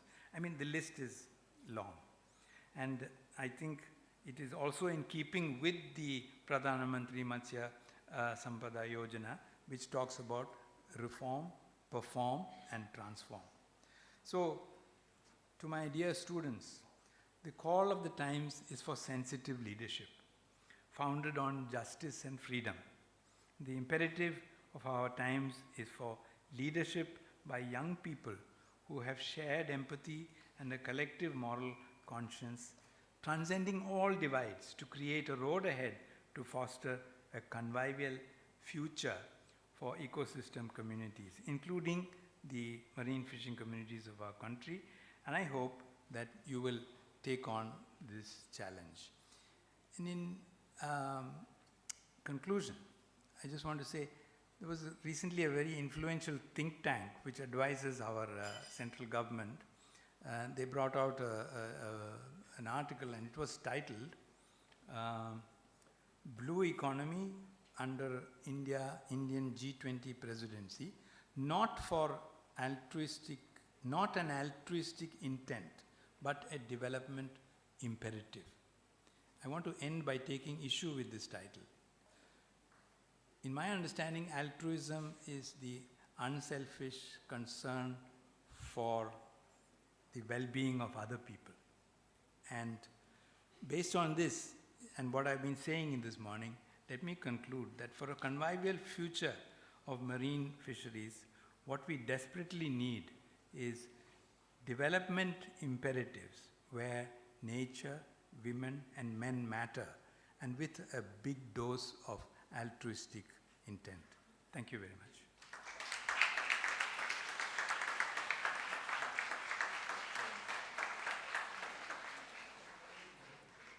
Thank you, sir. We are grateful to you. Sangharsh, Nirman, and Seva as values, I'm sure, shall stay with us as we march forward in life. The study of the seas and the livelihoods derived from it, particularly our fishermen community, must be included as a concern of significance in the research and development sector, given emerging climate change concerns and increased natural disasters today.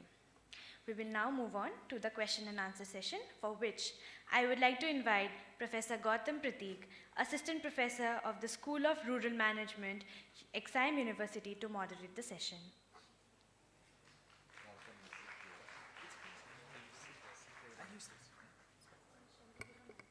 Thank you. So, in the interest of time, I wouldn't venture to try to summarize, the keynote lecture, but as was shared by the speaker, the key aspect or the key theme was definitely when we talk about blue economy, when we talk about coastal economy, we often forget the community of fishers, the people, right? We have like 5 minutes or so, and we can have a couple of questions. Anyone who, we can see one hand. Can you pass on the mic? And yeah, just a couple of questions.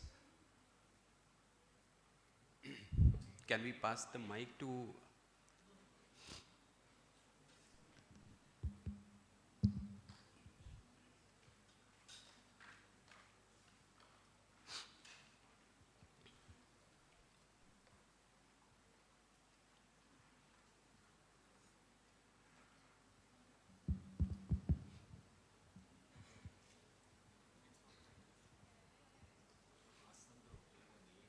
Yeah, just give a brief introduction and then your question.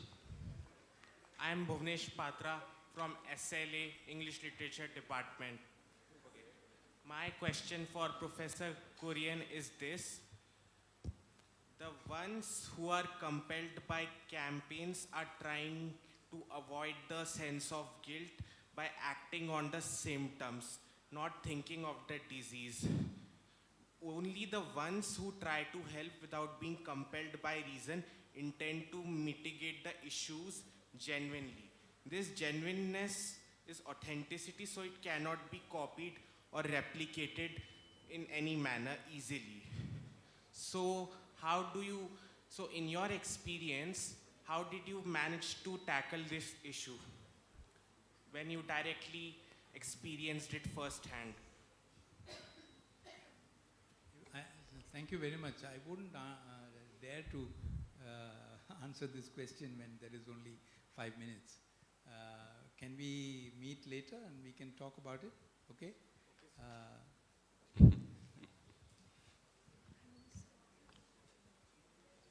Hello, I am Shruti Chanda from Sustainability Development, School of Sustainability. My question is the global education system responsible for exploiting ethnological knowledge passed through generation by generation in the fisherman family?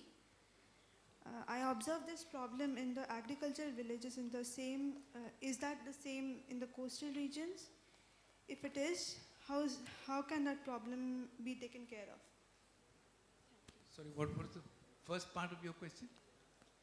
Sir, is the global education system responsible for exploiting ethnological knowledge passed through generation by generation in the family, in the fisherman family? Thank you, sir. Yeah, I mean, education system and, let me be very frank, our caste system is one of the biggest banes that prevents our interacting with the most important people in our society. The people who produce our food, the people who produce our clothing, the people who build our houses, So our education system has catered to a small minority, and we are all victims of that. So it is true for not only fishers, for farmers, any community you take, this is the situation. Sir, I would like to say that actually the caste system was the only reason these knowledge was passed on for so many generations. And that is what is downplayed right nowadays. Thank you, sir. Okay, thank you. Sir, Sure. good afternoon, sir. My name is Nikita Sao of MBRM Batch second year. So my question is to Professor John Korean. Hello. Sir, my question is for Professor John Korean. Sir, do you think that economic growth can come up with environmental sustainability? Because when we talk about economic growth, we mean utilization of resources, but sometimes overutilization of over-exploitation leads to environmental degradation. So how do you think that policymakers can help address these issues? Again, it's a long question, but let me just pinpoint something. Economic growth, this is just an arithmetic figure. It's 5% last year, it is 8% this year, or it is less. Nobody is asking the question, what is the composition of the goods and services which creates this growth? So, if you're interested in having millets and ragi and fish, that's one option. But if you prefer, hamburgers and, other things, that's the other option. Hamburgers and all the rest of it gives a higher growth rate. But millets and ragi and all don't. So it's not only about growth rate, it's about what is the composition of that. Huh? I hope that's... Okay. Can we have the mic here at the front?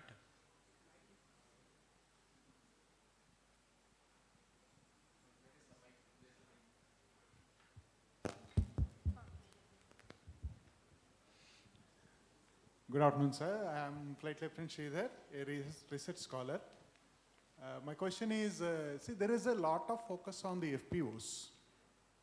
But FPOs, farmer producer organizations, but do we have similar initiatives for the marine producer organizations?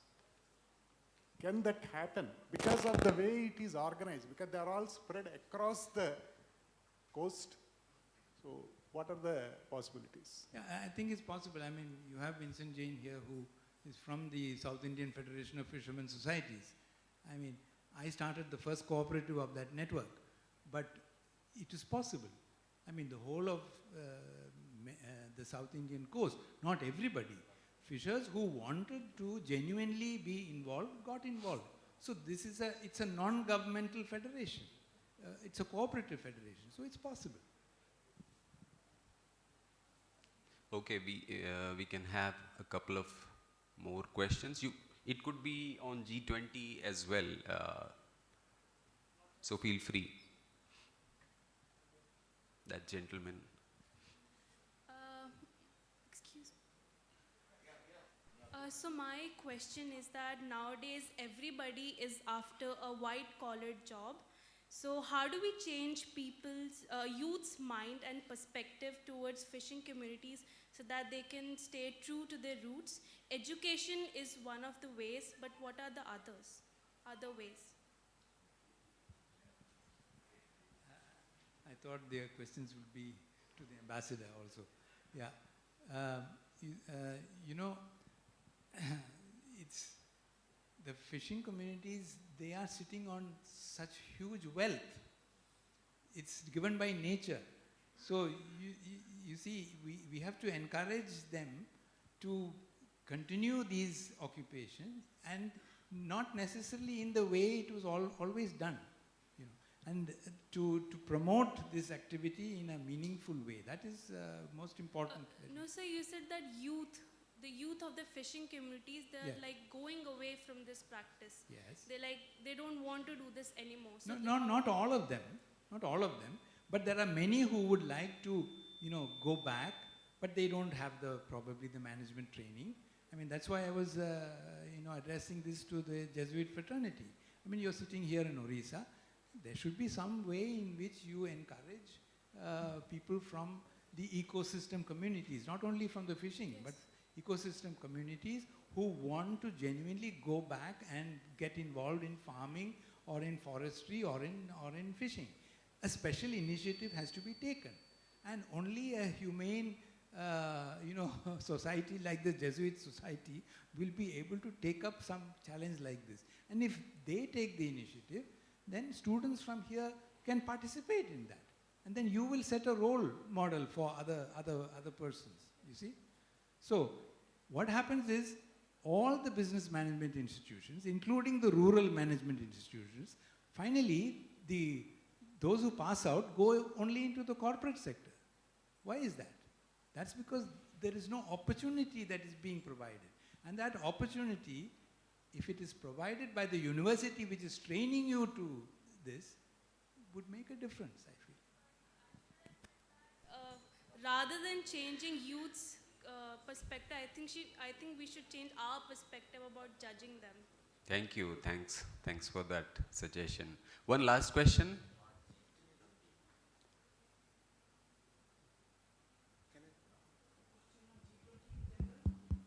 No question on G20 yet. So can I ask the question? Sure. Yes. So this is Anish from the School of Economics, and like we can ask a question. So this is a very general question. Like I really liked Korean sir's thought on like fisheries and all, and my question is, sir, like as students and like we are like aiming for an amazing future. So how like do we manage like our studies in addition to that with the trending, like with a lot of changes which is happening in the society, with a lot of like advancements and a lot of problems also. How like my esteemed like guests see the future role of students and young professionals to inculcate and to bring a deepening change in the thought process of many individuals in our country.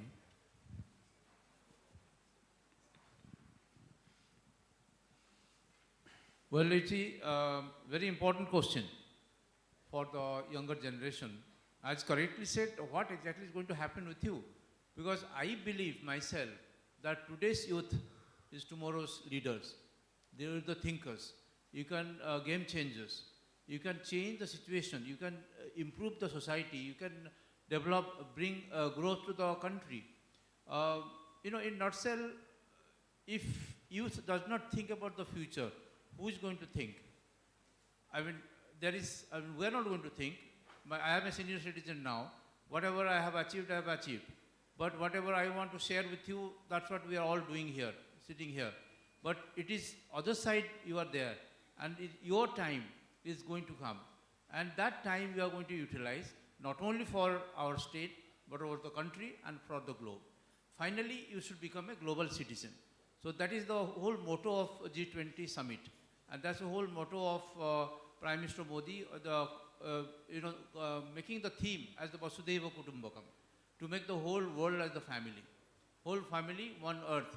So one earth doesn't mean that, it's just a globe, or just a planet, but the people.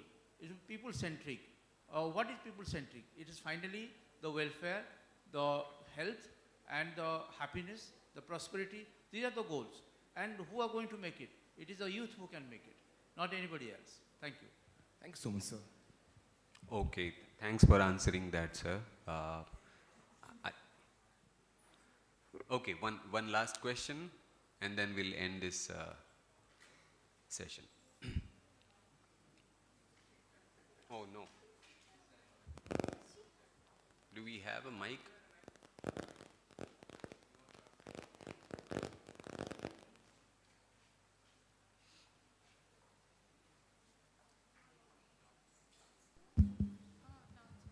Hello. Good afternoon, sir. This is Professor Vishwaranjan from School of Economics. My question is that India is having a huge coastline, right? And vis-a-vis, we are contributing 4% of blue economy to the total GDP. So, whereas you can see Croatia is having 20%, they are contributing more than 20% to the total GDP. That blue economy contributes 20% to the total economy of the GDP, GDP of the economy. So what India should do so that we can contribute more to the total GDP, that blue economy can contribute more to the total GDP. You have already talked about Sangharsh, Nirman and Seva. Whether we can go for all this thing or any other policy measure we should take so that we can give more to the total GDP, that blue economy can contribute more to the total GDP. This was. Yeah, you see, which was the other country you? Croatia and Australia, they are doing very exceeding well. Okay. Blue economy in this regard of blue economy. Yeah, again, if you compare Maldives with India and then say that, 80% of Maldives economy is blue economy. In India, it's only 4%. There's no validity in these comparisons. So the issue is not about the figure. The issue is, what you can do with what you have and how you can do that better. So all I'm saying is that if you want to achieve that in any sector of the economy, you need these things. You need these three elements. You need collaborative adversarial action. People have to say what is important, what is not right, that thing. People have to also do things in a way that they create. And those who are not involved in that fashion have to, you and me have to help out in this process. So that's how, things go. And then we can look at the numbers. Is it 5%, 10%? Huh? Sir, how we effectively managing our coastal economic zone? No, we are not. We are not. The point is we are not. And that's what first thing that we should do. We should do that. We should manage that resource better. So if you want to manage that resource better, there are lots of things that have to be done. And people like you and all the students here can contribute to that. Thank you, sir. Thank you.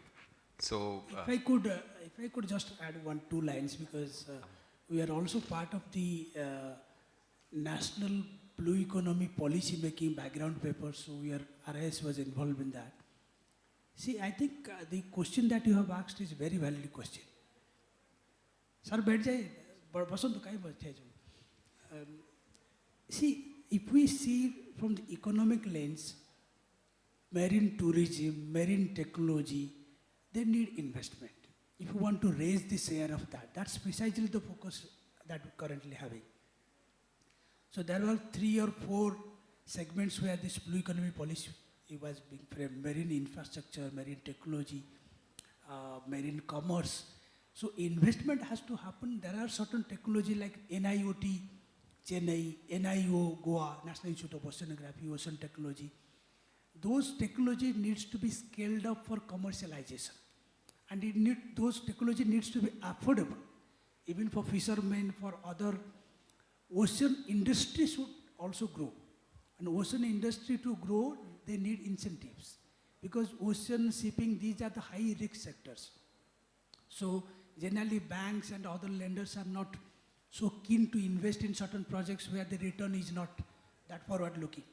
So it has to be blending of different type of policies. That's what the government of India is doing, maritime economic policy and national blue economy policy, to promote investment, to create awareness about business opportunities for investors, developing technology and maturing those technologies for commercialization and adaptation. Okay. Thank you, sir. Thanks for responding to the question. And with this, we close the question and answer session. Thank you. I just would like to thank Professor Gautam Pradeep. Shall we give a big round of applause to him for moderating? For 2 reasons, I requested Professor Gautam Pradeep, he teaches one of the important subjects in the rural protection livelihood systems. And number 2 is he is our own alumnus, and he has done his PhD in Arizona State University, and he is one of the best teachers we have. Thank you, Gautam, for coming and moderating session. Over to you. Thank you so much, Professor Kurian and Professor Pratik. We will now take a short break for tea and coffee. It will be available outside the hall for all the students, and I would like to request all the dignitaries and all the faculty members to please move to the green room. Please join us back sharp after 10 minutes so that we can resume on time.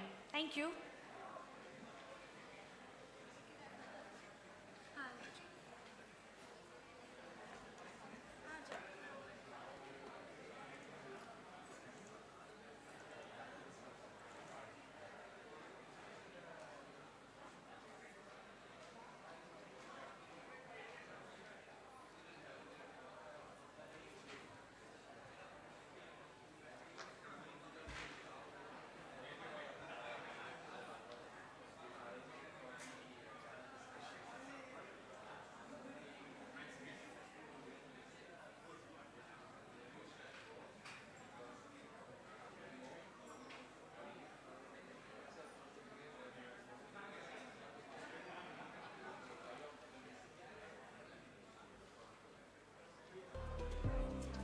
As the country blooms into a new era, we look to another poignant symbol for humanity to emerge victorious from challenges. The lotus, the national flower of India, represents our history and culture and symbolizes spirituality, fruitfulness, wealth, and knowledge. And that's the inspiration for India's G20 logo design.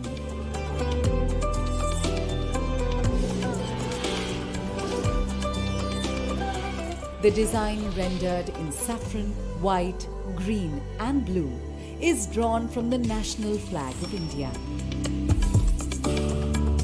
The 7 petals in the logo signify the 7 seas and the coming together of 7 continents at G20 India 2023.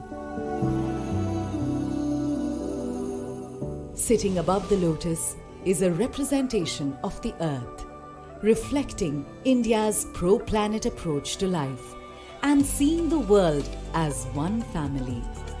From this, we derive the theme for G20 India 2023, Vasudhaiva Kutumbakam, one earth, one family, one future. A theme that brings the G20's focus on shared global growth, while being in harmony with nature.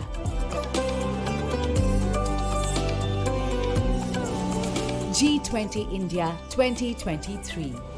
One Earth, one family, one future. वसुधैव कुटुम्बकम्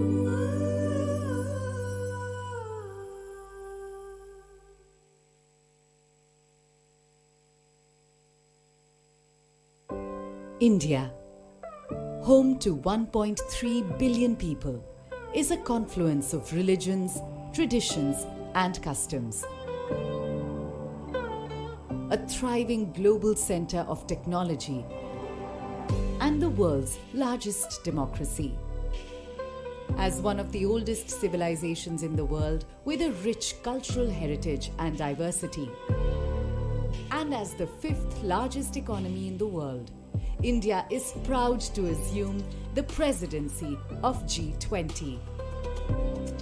As the country blooms into a new era, we look to another poignant symbol for humanity to emerge victorious from challenges. The lotus, the national flower of India, represents our history and culture and symbolizes spirituality, fruitfulness, wealth, and knowledge. And that's the inspiration for India's G20 logo design.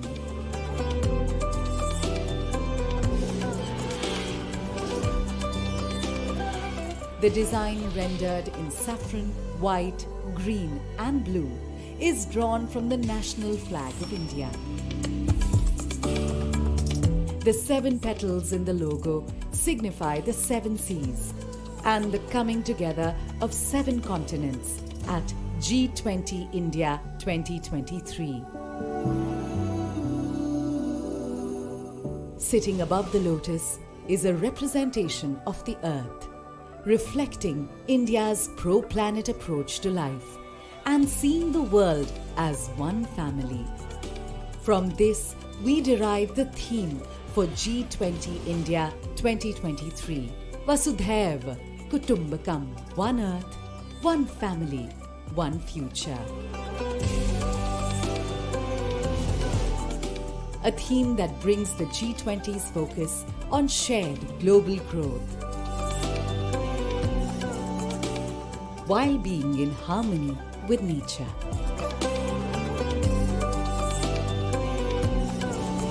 G20 India 2023. One earth, one family, one future. वसुधैव कुटुम्बकम्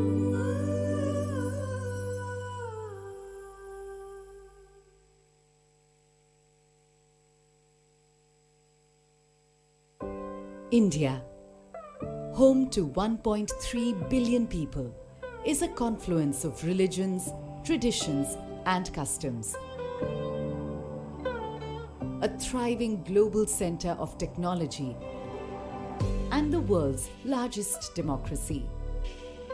As one of the oldest civilizations in the world with a rich cultural heritage and diversity, and as the 5th largest economy in the world, India is proud to assume the presidency of G20.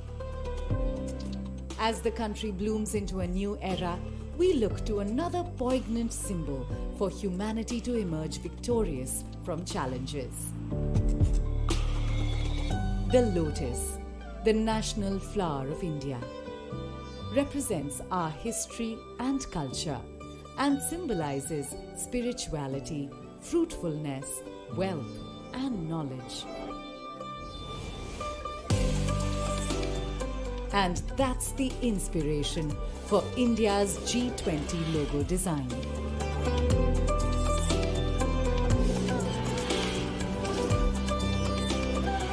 The design, rendered in saffron, white, green, and blue, is drawn from the national flag of India.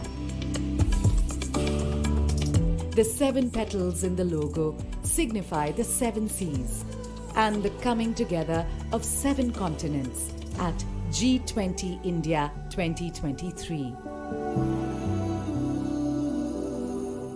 Sitting above the lotus is a representation of the earth, reflecting India's pro-planet approach to life and seeing the world as one family. From this, we derive the theme for G20 India 2023, Vasudhaiva Kutumbakam, one earth, one family, one future. A theme that brings the G20's focus on shared global growth, while being in harmony with nature.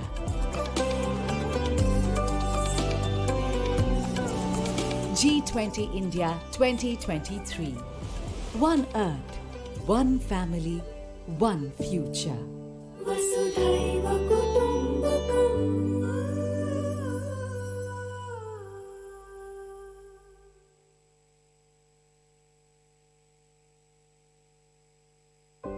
India, home to 1.3 billion people, is a confluence of religions, traditions, and customs.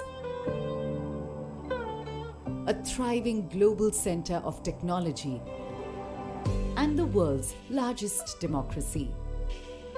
As one of the oldest civilizations in the world with a rich cultural heritage and diversity, and as the fifth largest economy in the world, India is proud to assume the presidency of G20. As the country blooms into a new era, we look to another poignant symbol for humanity to emerge victorious from challenges. The lotus, the national flower of India, represents our history and culture and symbolizes spirituality, fruitfulness, wealth, and knowledge. And that's the inspiration for India's G20 logo design.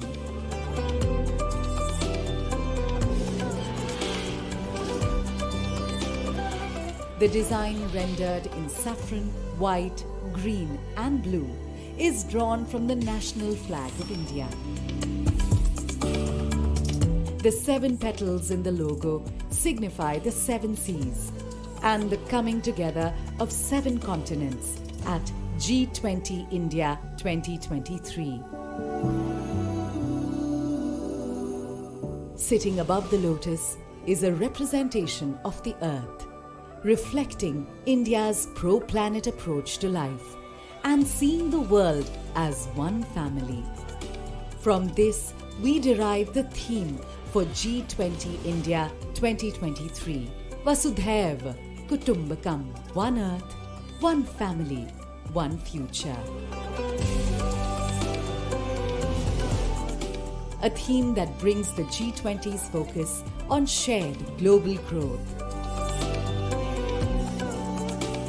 while being in harmony with nature.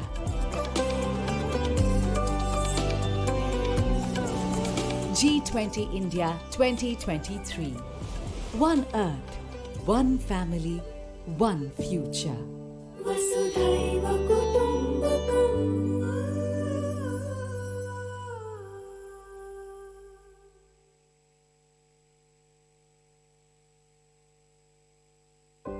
India, home to 1.3 billion people, is a confluence of religions, traditions, and customs. A thriving global center of technology and the world's largest democracy.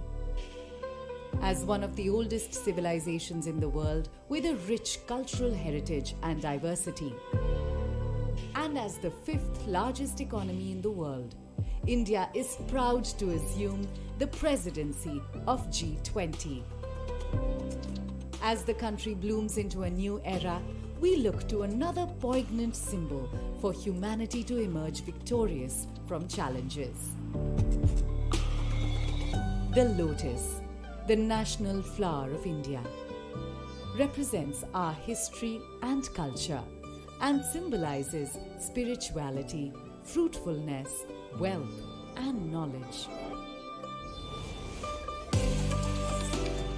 And that's the inspiration for India's G20 logo design.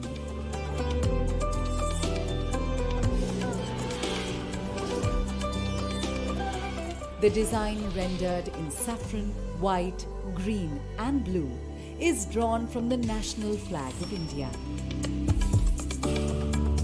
The 7 petals in the logo signify the 7 seas and the coming together of 7 continents at G20 India 2023.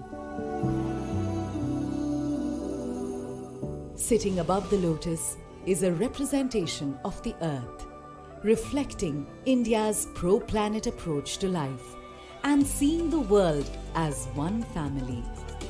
From this, we derive the theme for G20 India 2023, Vasudhaiva Kutumbakam, one earth, one family, one future.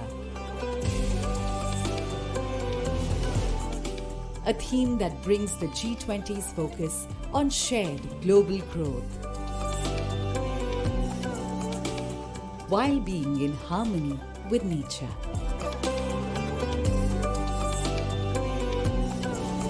G20 India 2023. One earth, one family, one future. Vasudhaiva Kutumbakam.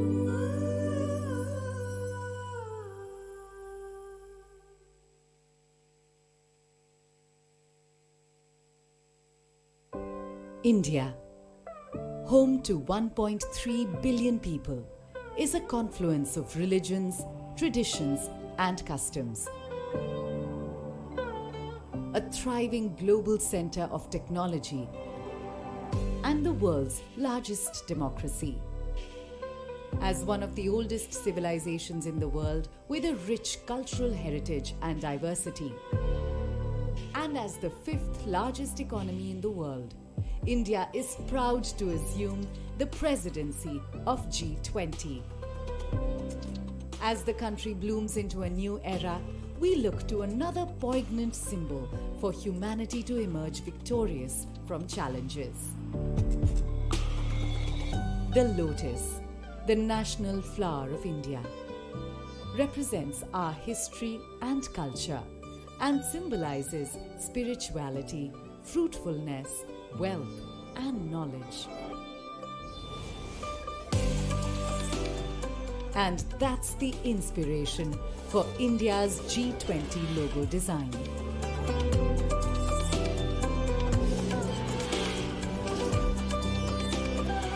The design, rendered in saffron, white, green, and blue, is drawn from the national flag of India. The 7 petals in the logo signify the 7 seas and the coming together of 7 continents at G20 India 2023. Sitting above the lotus is a representation of the earth, reflecting India's pro-planet approach to life and seeing the world as one family. From this, we derive the theme for G20 India 2023, Vasudhaiva Kutumbakam, one earth, one family, one future. A theme that brings the G20's focus on shared global growth, while being in harmony with nature.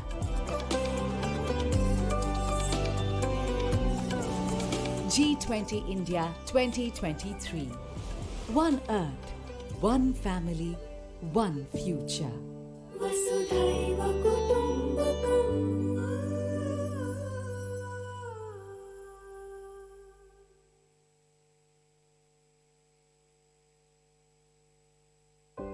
India, home to 1.3 billion people, is a confluence of religions, traditions, and customs.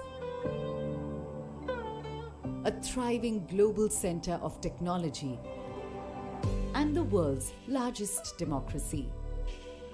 As one of the oldest civilizations in the world with a rich cultural heritage and diversity, and as the fifth largest economy in the world, India is proud to assume the presidency of G20.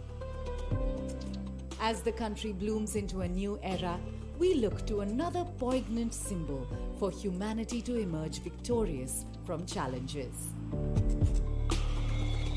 The lotus, the national flower of India, represents our history and culture and symbolizes spirituality, fruitfulness, wealth, and knowledge.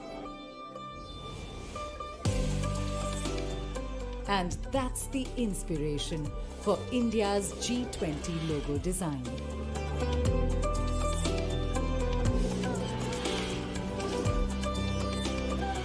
The design, rendered in saffron, white, green, and blue, is drawn from the national flag of India. The 7 petals in the logo signify the 7 seas and the coming together of 7 continents at G20 India 2023. Sitting above the lotus is a representation of the earth, reflecting India's pro-planet approach to life and seeing the world as one family. From this, we derive the theme for G20 India 2023.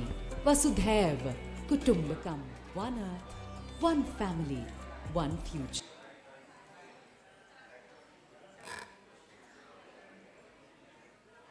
Hello, we are resuming in a minute. Please, I would like to request all the students to please settle down.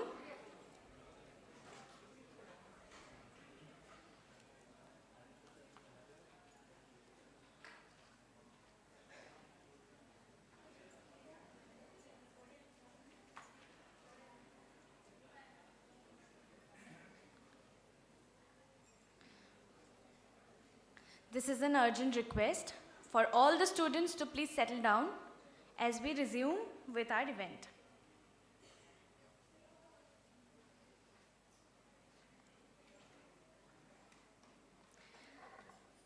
Because Ambassador Pradhan would be leaving us soon, so, okay.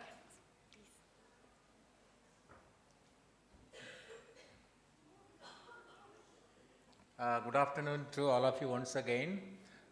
On behalf of our university, we would like to felicitate Ambassador Debraj Pradhan for graciously accepting our invitation and joining us and delivering a special lecture. I would like to request my colleague, Professor P.K. Mohanty, Dean School of Commerce, to come and do the honor by presenting a memento to friends. Give a big round of applause to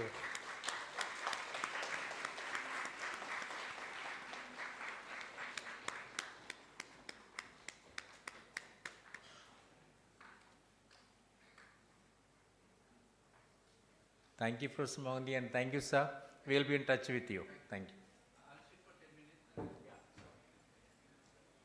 Thank you so much. We will now move on to the panel discussion. We have Professor Kurian, who has graciously agreed to moderate the session. In the panel of speakers, we have Mr. Vincent Jain, Deputy Chief Executive, South Indian Federation of Fishermen Societies. Mr. Jain has dedicated over 30 years to promote the economic well-being of the fishermen community. He has collaborated with various organizations such as the Association of Deep Sea-Going Artisanal Fishermen, Marine Product Export Development Authority, and the United Nations Food and Agricultural Organization, and has contributed to initiatives related to post-harvest fisheries, sea safety, alternate energy, waste recycling, and disaster management. His efforts have been recognized with the IEEE Site Fellow Award for presenting papers in California, USA, and Athens, Greece, as well as the Geographic Activities MGA Achievements 2015 Award. He holds a master's degree in economics and in ecology and environment. His diverse expertise and passion for social impact have made him a valuable advocate for the fishermen community. We have with us Dr. Arun Padiyar, highly accomplished professional serving as World Fish Lead, India, and one CGIAR country convener for India. With over 23 years of experience in fisheries sector development programs and significant contributions across the world, he has supported governments in formulating fisheries policies and master plans, provided technical expertise to intergovernmental and international organizations in countries, including China, Indonesia, Bangladesh, Myanmar, Vietnam, Thailand, Palestine, and Solomon Islands. He has worked with the Food and Agricultural Organization of the United Nations and the World Bank Group. He holds Bachelor and Masters of Fisheries Science degrees from the College of Fisheries, University of Agricultural Sciences, Bangalore, and a PhD in Fish Health Management from Deakin University, Australia. Welcome, sir. And finally, we are proud to introduce members of two self-help groups of Odisha, Mrs. Binapani Samal from Ma SHG, Kujanga, Jagasinghpur, and Ms. Minaki Prusti, Ma Bhagavati SHG, Ganeshwarpur GOP, as part of Mission Shakti. Handing over the mic to Professor Kurian to moderate the discussion.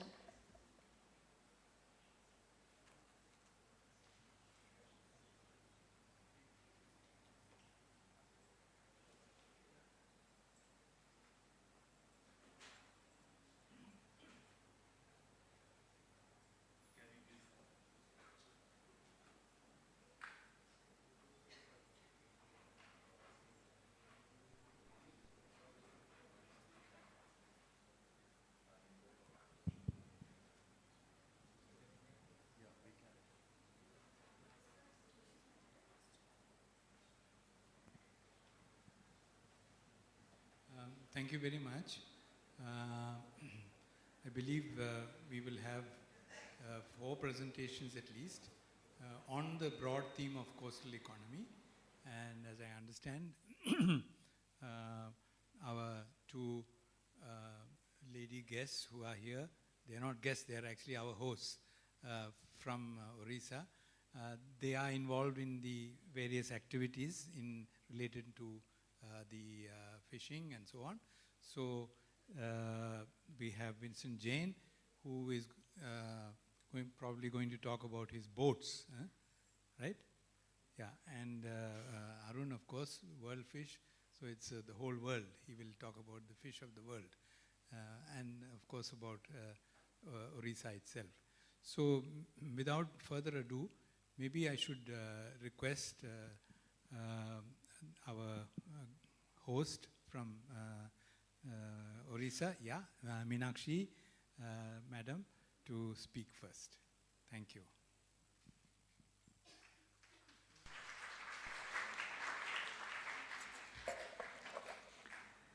जय जगन्नाथ पुणी आउ थे कहूँ समस्ते की जय जगन्नाथ जेहेतु आमे ओडिशार जगन्नाथंक देशर लोक मु भी पुरी जिलार गोटे एसएचजी रु आसीची मोर एसएचजी ना हला माँ भगवती स्वयं सहायक गोष्ठी यही मिशन शक्ति माध्यम रे आमर जो स्वयं सहायक गोष्ठी बा सेल्फ हेल्प ग्रुप गढ़ा हो जाइए से आमर गाँ गहली केमती आमे माँ मानक एकाठी करी सेमानक अवसर समय रे सेमाने केपरी 2 पैसा रोजगार करके तांको परिवार को से सहयोग करि परिबे आर्थिक दिगरे सेति आमर ओडिशार माननीय मुख्यमंत्री से सेल्फ हेल्प ग्रुप 2001 मसीह आरंभ करथिले किंतु से बे आमर मिशन शक्ति विभाग स्वतंत्र एसएचजी कि मिशन शक्ति विभाग होइछि जेते काम एसएचजी रो सब मिशन शक्ति विभाग बुझीबे से जहाँ भी करंतु से सब मिशन शक्ति विभाग ही ताकू सेल करिवे एमिति कि आमर ओडिशा रे 22 टी विभाग रे आमर मिशन शक्ति ମାଧ୍ୟମରେ ଏସ୍ଏଚ୍ଜି ମାନେ ସବୁ କ୍ଷେତ୍ରରେ ସରକାରୀ କ୍ଷେତ୍ରରେ ସାମାଜିକ କ୍ଷେତ୍ରରେ ଅର୍ଥନୈତିକ କ୍ଷେତ୍ରରେ ଏବଂ ରାଜନୈତିକ କ୍ଷେତ୍ରରେ ମଧ୍ୟ ମିଶନ ଶକ୍ତି ମା ମାନେ ସବୁଠି ଭାଗିଦାର ହେଇଛନ୍ତି। ଏଇଟା ଗୋଟେ ବଡ଼ ଅପରଚ୍ୟୁନିଟି। ସେଇଥିପାଇଁ କି ମୋର କହିବା କଥା ହେଲା ଆପଣମାନଙ୍କୁ ଯେ ଆପଣମାନେ ଏଠି ବହୁତ ଆମର ଷ୍ଟୁଡେଣ୍ଟ ମାନେ ଅଛନ୍ତି, ଏଠି ଆମର ମଞ୍ଚରେ ମାନ୍ୟଗଣ୍ୟ ବ୍ୟକ୍ତିମାନେ ମଧ୍ୟ ଅଛନ୍ତି। ସମସ୍ତଙ୍କୁ ମୁଁ ସମ୍ମାନ ଜଣାଉଛି ଏବଂ ଷ୍ଟୁଡେଣ୍ଟମାନଙ୍କୁ ମୋର ଅନୁରୋଧ ଯେ ଖାଲି ଆମେ ପାଠ ପଢ଼ିକିରି ଯେ ଚାକିରି କଲେ ଆମେମାନେ ବଡ଼ ଲୋକ ହେଇପାରିବା ବା ଆମେ ଦେଶ ବିଦେଶ ବୁଲିପାରିବୁ, କିନ୍ତୁ ଆମେ ସାମାନ୍ୟ ଗୋଟେ ସ୍ୱୟଂ ସହାୟକ ଗୋଷ୍ଠୀ ହେଇକିରି ଆମେ ବର୍ତ୍ତମାନ ଦେଖନ୍ତୁ ଆମେ ଦୁବାଇ ଯାଇ ବୁଲିକି ପଳେଇ ଆସିଲାଣୁ। ଆମେ ଜାଣିନଥିଲୁ ଯେ ମାନେ ଫ୍ଲାଇଟ୍ରେ ବସିକିରି ଦୁବାଇ ଯାଇକିରି ମୁଁ ମଧ୍ୟ ଦୁବାଇ ଯାଇଥିଲି। ଫାଷ୍ଟ ଫ୍ଲାଇଟ୍ ଯେଉଁ ଆମର ଦୁବାଇ ଗଲା ମୁଁ ମଧ୍ୟ ସେଥିରେ ଭାଗିଦାର ହୋଇଛି। ଏଇଟା ଆମର ଅଭିଜ୍ଞତା ବା ବ୍ୟକ୍ତିଗତ କିଛି ଆମେ ଯଦି ସାମାଜିକ ପାଇଁକି ବା ସମାଜର ଲୋକମାନଙ୍କ ପାଇଁ ବା ମାଆମାନଙ୍କ ପାଇଁ ବା ଜନସାଧାରଣ ପାଇଁ ଯଦି ଆମେ କିଛି କାମ କରୁଛୁ ତାହେଲେ ଆମେ ସମସ୍ତଙ୍କ ଆଖିକି ଦେଖାଯିବୁ। ବର୍ତ୍ତମାନ ଆମେ ଏସ୍ଏଚ୍ଜିରେ 14 ଜଣ ମା ଅଛନ୍ତି। ମୁଁ ଏସ୍ଏଚ୍ଜିକି ପଳେଇ ଆସିଲି, ମିଶନ ଶକ୍ତିକି ଆଉ ଯିବିନି, କାହିଁକିନା ଆପଣମାନେ ମୋତେ ମାତ୍ର 5 ମିନିଟ୍ ଟାଇମ୍ ଦେଇଛନ୍ତି। ଏସ୍ଏଚ୍ଜି ଯେତେବେଳେ ଆମେ ଗଢ଼ିଲୁ ଆମ ମା ମାନେ ସେମାନେ ରାଜି ହେଉନଥିଲେ ଏକେସିସିରେ ବସିବାକୁ, କାହିଁକିନା ଆମ ଘର କାମ ସବୁ ମା ପ୍ରତ୍ୟେକ ମା ଆମେ 2000 ମସିହାକୁ ସେପଟକୁ ପଳେଇବା। କେଉଁ ମା କୁହନ୍ତୁ ସିଏ ତାର ଘର କାମ ଛାଡ଼ି କେବେ ହେଲେ ବାହାରକୁ ଆସୁଥିଲେ କି? କେହି ଆସୁନଥିଲେ। କିନ୍ତୁ ଏଇ ସ୍ୱୟଂ ସହାୟକ ଗୋଷ୍ଠୀ ମାଧ୍ୟମରେ ଆଜି ମା ମାନେ ସବୁ କାମ କରୁଛନ୍ତି, ତାଙ୍କ ଘର କାମ ସାଥିରେ ମଧ୍ୟ ବାହାର କାମ ସମାଜ କାମ। ଆମ ଓଡ଼ିଶା ହେଉଛି ଗୋଟେ ମାନେ ବାତ୍ୟା ବନ୍ୟାର ରାଜ୍ୟ, ମାନେ ଏଇଟା କିଛି ଅତୃପ୍ତି ହେବନି କହିଲେ, କିନ୍ତୁ ପ୍ରତି ବାତ୍ୟା ବନ୍ୟା ବା ନଈ ଘାଇ ଭାଙ୍ଗିଲେ ହୁଏତ ସବୁଠି ଆପଣ ଦେଖିବେ ଏସ୍ଏଚ୍ଜି ମା ଆଗ ସେଠି ଯାଇ ପହଞ୍ଚିଥିବେ ଡଙ୍ଗାରେ ବସିକି, କାହିଁକିନା ତାଙ୍କ ଜୀବନକୁ ସେ କେବେ ହେଲେ ଆଶା ନ ରଖି ଆଗ ଯାଇକିରି ନାହିଁ ଆମେ ଲୋକମାନଙ୍କ ପାଖରେ ପହଞ୍ଚିବୁ। ସେଇଟା ମଧ୍ୟ ଆମ ମା ମାନେ କରୁଛନ୍ତି। କରୋନା ସମୟରେ ଘରେ ଘରେ ବୁଲିକିରି ମାସ୍କ ବାଣ୍ଟିଲୁ, ମାସ୍କ ତିଆରି କଲୁ, ଆଉ ଆମର ଘରେ ଘରେ ଯାଇକି ରେସନ୍ ମଧ୍ୟ ଏସ୍ଏଚ୍ଜି ମା ମାନେ ଦେଇଛନ୍ତି। ସବୁ ଏକମାତ୍ର ଆମକୁ ଏଇ ମିଶନ ଶକ୍ତି ଆମକୁ କାମ ଦେଇଛି, ଆମର ନାଁ ଦେଇଛି, ଆମକୁ ଗୋଟେ ସ୍ୱତନ୍ତ୍ର ପରିଚୟ ମଧ୍ୟ ଆମ ମିଶନ ଶକ୍ତି ଦେଇଛି। ଆମ ଏସ୍ଏଚ୍ଜିରେ ଆମେ ବିଭିନ୍ନ ପ୍ରକାର କାମ କରୁଛୁ। ମୋ ପରିବାର କଥା ମୁଁ କହୁଛି, ମୋ ପରିବାରରେ ମୋର ଝିଅଟିଏ ପୁଅଟିଏ। ମୋ ଝିଅ ଚାକିରି କରିଥିଲା, କିନ୍ତୁ ମୁଁ ଯେତେବେଳେ ସିଲେଇ କାମ କଲି ସ୍ୱୟଂ ସହାୟକ ଗୋଷ୍ଠୀମାନଙ୍କୁ ନେଇକିରି, ମୋ ଝିଅ ଇନ୍ଦୋରରେ ଚାକିରି କରିଥିଲେ, ମୁଁ ତାଙ୍କୁ ଛଡ଼େଇକି ଆଣିଲି। ମୁଁ ଚାକିରି କରିବା ଦରକାର ନାହିଁ, ଆମ ପାଖରେ 200-250 ମା କାମ କରୁଛନ୍ତି, ସେମାନେ ତାଙ୍କ ପେଟ ଭରଣ ପୋଷଣ କରିବେ, ତମେମାନେ ଏଇଟାକୁ ଦାୟିତ୍ୱ ନିଅ। ସେ ଏବେ ଆପଣମାନେ ଯିଏ ବି ଚାହିଁବେ, ଆମର ଏଇଠି ଯେତେ ଷ୍ଟୁଡେଣ୍ଟ ମାନେ ଅଛନ୍ତି ସେ ବି ଜଣେ ଷ୍ଟୁଡେଣ୍ଟ, ସେ ବିଏସ୍ସି ପିଲା। ଆପଣମାନେ ବି ଯିଏ ଚାହିଁବେ ଯାଇକିରି ଆମ ୟୁନିଟ୍ ଦେଖିପାରିବେ। ଆମ ଗୋ ବ୍ଲକରେ ୟୁନିଟ୍ ଅଛି, ସେଠି କେତେ ମା ମାନେ କାମ କରୁଛନ୍ତି। ସେମାନେ ତାଙ୍କ ପିଲାମାନଙ୍କୁ ପାଠ ପଢ଼ାଇ ପାରୁଛନ୍ତି, ତାଙ୍କୁ ଭଲ ସ୍କୁଲରେ ମଧ୍ୟ ପାଠ ପଢ଼ାଇ ପାରୁଛନ୍ତି, ଆଉ ସେମାନେ ମଧ୍ୟ ନିଜେ ସ୍ୱାବଲମ୍ବୀ ହୋଇ ମାସକୁ ତାଙ୍କର ନିଜର କାମ ଦାମ କରିକିରି ସେ ମାସକୁ 15,000ରୁ 10,000 ଭିତରେ ରୋଜଗାର କରିପାରୁଛନ୍ତି। କାହିଁ ଆମେ ନ କରିପାରିବା?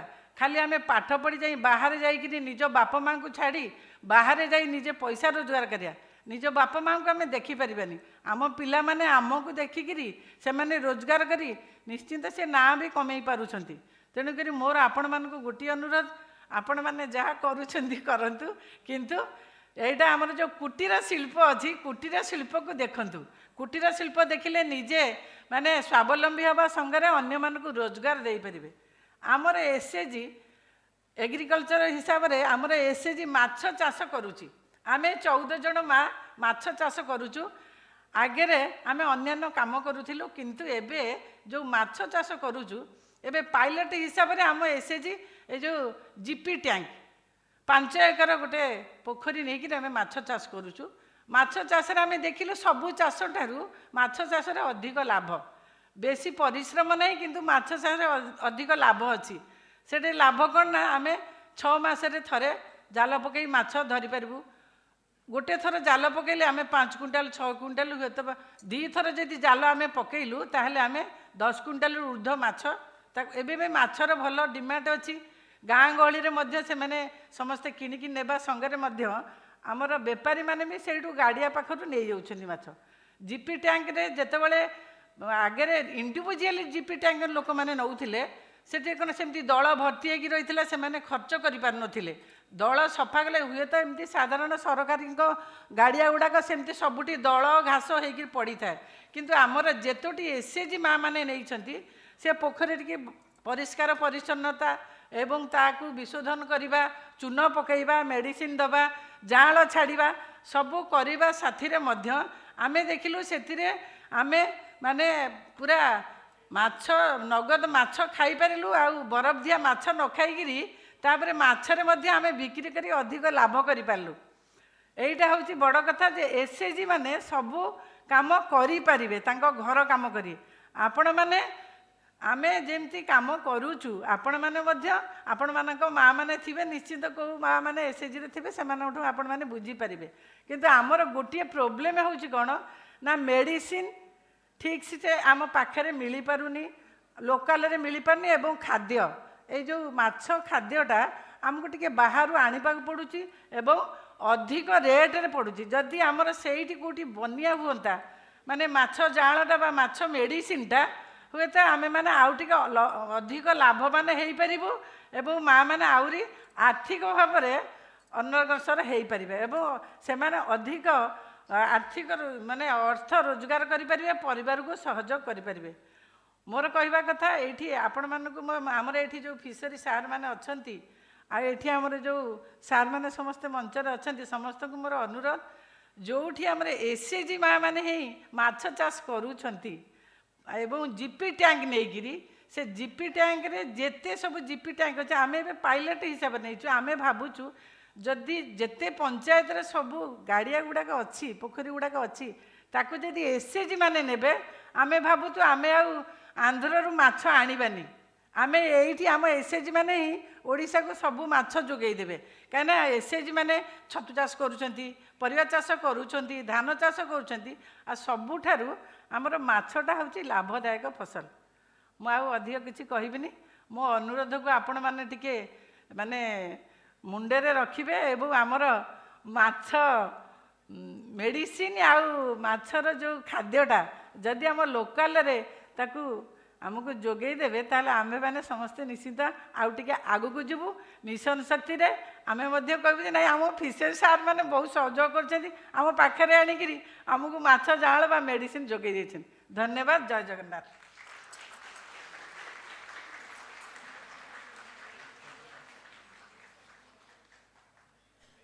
Yeah, no, I mean, I don't think I understood very much, but the enthusiasm and the sense of pride and this feeling of entrepreneurship, and that she used the resources in the village to earn a livelihood.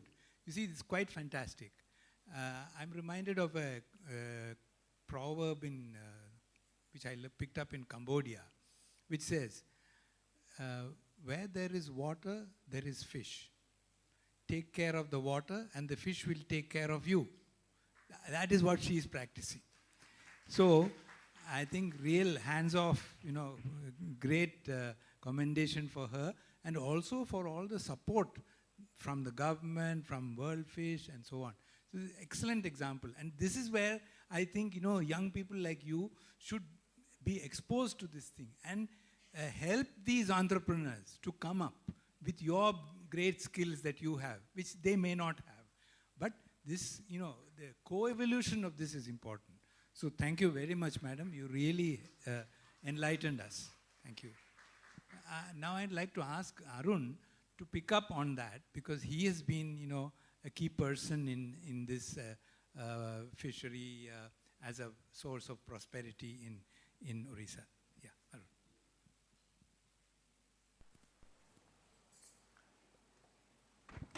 Respected dignitaries on the dais, dear friends. What you have heard just now from Mrs. Meenakshi Pusti, so is local action. This is UN Decade of Action to achieve the SDGs, Sustainable Development Goal, 2020 to 2030. In this, at the global umbrella level, what we are thinking, the policies, guidances to the various countries, all the action has to happen at the grassroots level. And what she told is that, she is doing multiple activities. She has here only 2 hands, but actually invisible another 10 hands are there with her. That means she is Ma Durga. So, why I say namaskar to these leaders, women self-help leaders.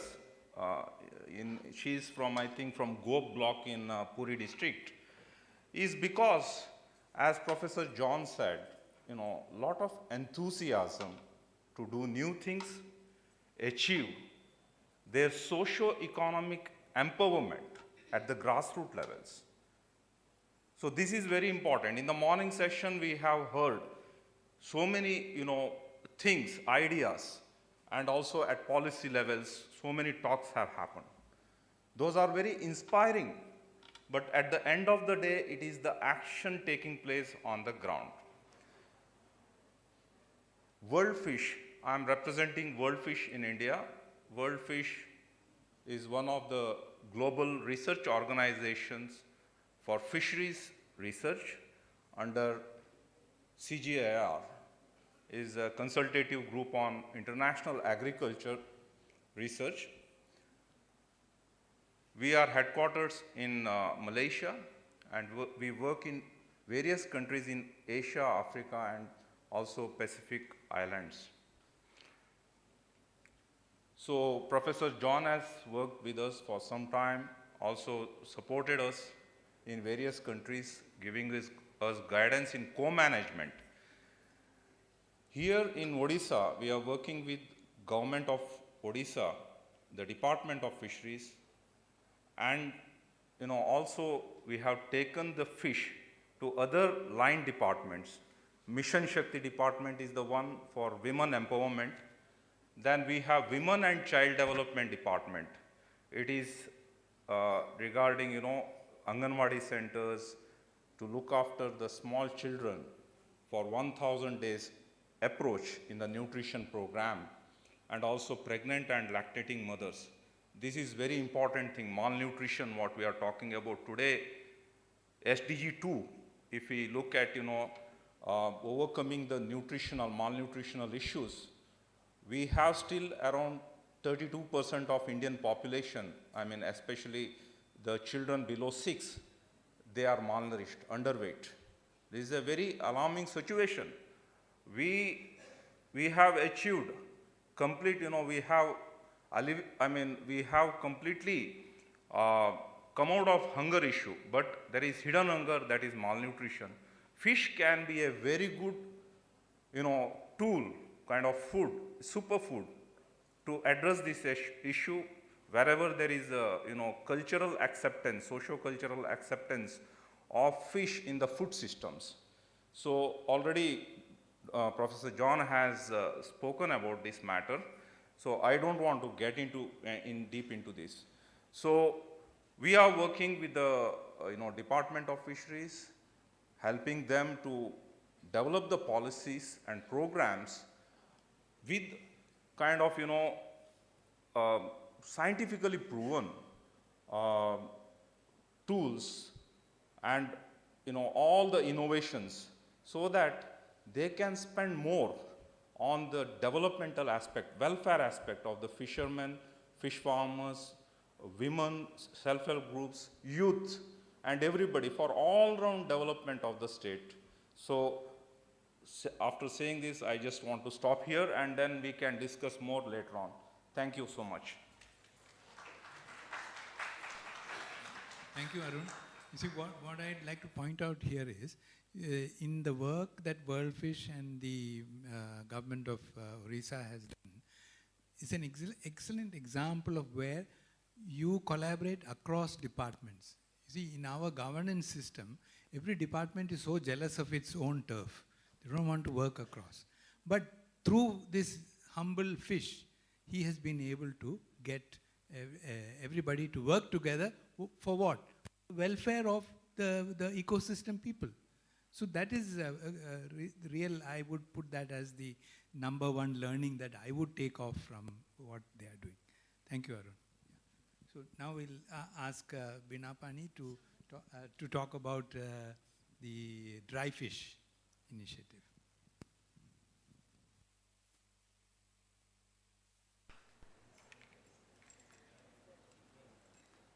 मंचरे उपस्थित थिबा मोर मंचासीन नेतृवृंद एवं समस्त गुरुजन मानकु मोर नमस्कार एवं उपस्थित थिबा student मानकु मोर स्वागत एवं अभिनंदन। मु आसीची जगतसिंहपुर जिला कुजंग ब्लॉक बगदिया ग्राम पंचायत मा एसएजी मा रामचंडी ड्राई फिश रु आमर जेतबले गोटे ग्रुप थिला आमे ग्रुप निज भितर जो सुखुआ तैयारी करूथुलु से सुखुआ माने देखा जाउथिला असुंदर तार सुंदरता नथिला।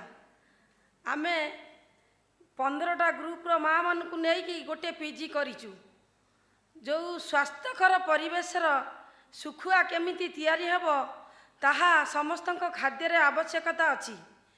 मो कुजंग ब्लॉक रो बीपीसी मैडम एवं मोर आम डिस्ट्रिक्ट रो जे रथ सार तांकर सहयोग रे आज आमे सोलार घर पाइचु जो थिरे कि गोटे माछी बसुनी आमे सितरे सुखुआ तैयारी करि पारचु। सुखुआ परिष्कार भाव रे तैयारी होउची सितरे हमर बॉडी भी तैयारी करि पारचु। ता देरे आमे नडिया पात नडिया तैयारी करचु जेमती नडिया पात जेमती तेलटा तैयारी हुए मिनरल वाटर भलिया तेल होउची। आमर जो पिरुआटी बाहरुची ताको गो खाद्य रे मध्य आमे व्यवहार करि पारचु। आमर जो एसएच रु माँ माने अछंती से निज गोड़े निजे छिड़ा होई पारचंती एवं स्वावलंबी होई पारिचंती। आज मासकु 4 रु 5 हजार टंका रोजगार करिचंती। माँ माने आज बहुत खुशी रे अछंती एवं आनंद रे अछंती। मु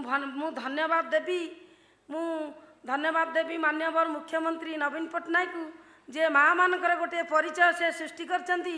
धन्यवाद देवी आमर मिशन शक्ति को आमे मिशन शक्ति जरिया रे जो ड्राई फिशटा पाइचु जे आमर जो फिशरी डिपार्टमेंट मिशन शक्ति वर्ल्ड फिश तांकर उद्योगरे आमे घरटिए पाइचु।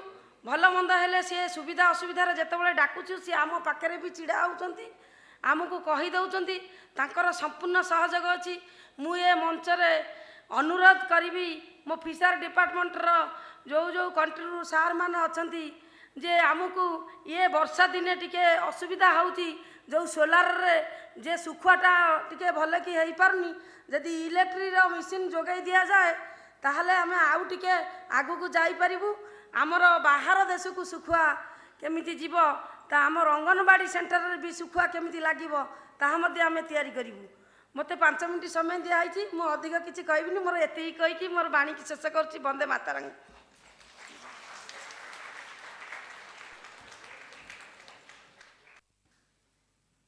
Thank you, Samal. The first thing I would recommend is that you get both our ladies to come and take classes for your business management students. Yeah. So, you see, she has talked about the dry fish thing. Now, fish, you can extend its life, the shelf life, by drying it. It's the most cost effective. You have the sun, and now she talked about the solar dryers, which is a small innovation, but that helps so much. When there is no sun, it works like a greenhouse effect, and it dries the thing. And you see the enthusiasm and the courage that she has to address an audience like this. That is also part of what she has obtained in this process, which is, these are some of the invisible gains that we get. So it is really, Mahila Shakti, Shri Shakti, Mission Shakti. Thank you very much. Now, let me finally call upon Vincent Jain. Vincent is from CIFS, and he will talk briefly about his boats, I think.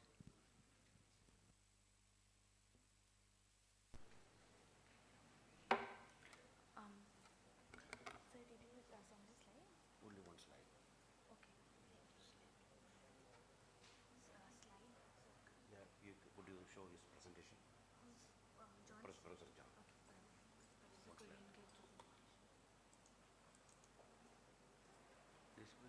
Yeah. Come down. Come down.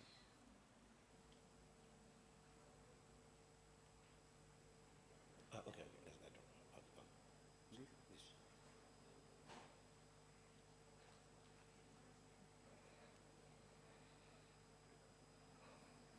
Good afternoon to everybody.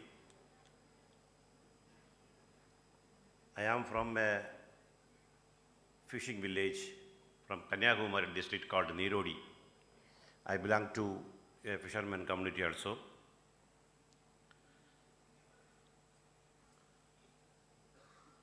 This coastal economy ingredients for a convivial future. Whether it is a convivial feature or sustainable feature or the resilience of fishery sector or a fisherman, we should know the fishing methods. We're planning for the future of fisheries. We should know the fishing methods. The day fishing, multi-day fishing, deep sea fishing, distant water fishing, purseeining, shore sealing. So without this, without knowing all these things, we can't make a better future. So how many of you know this kind of fishing methods are there? You should, generally we know the only fishing. But these are the major important one. Anyone should know making such kind of planning. The Prime Minister's PMMSY is very interesting. But the scheme may not be useful. I am sorry to making that such comment. This scheme may not be useful for the entire fisherman community. So you look at the slide. The whole fishermen, the whole fishing activities, entire activities is from the east coast and west coast. The people are competing each other to catch their fish. This is the exclusive economic zone. So we are all competing here.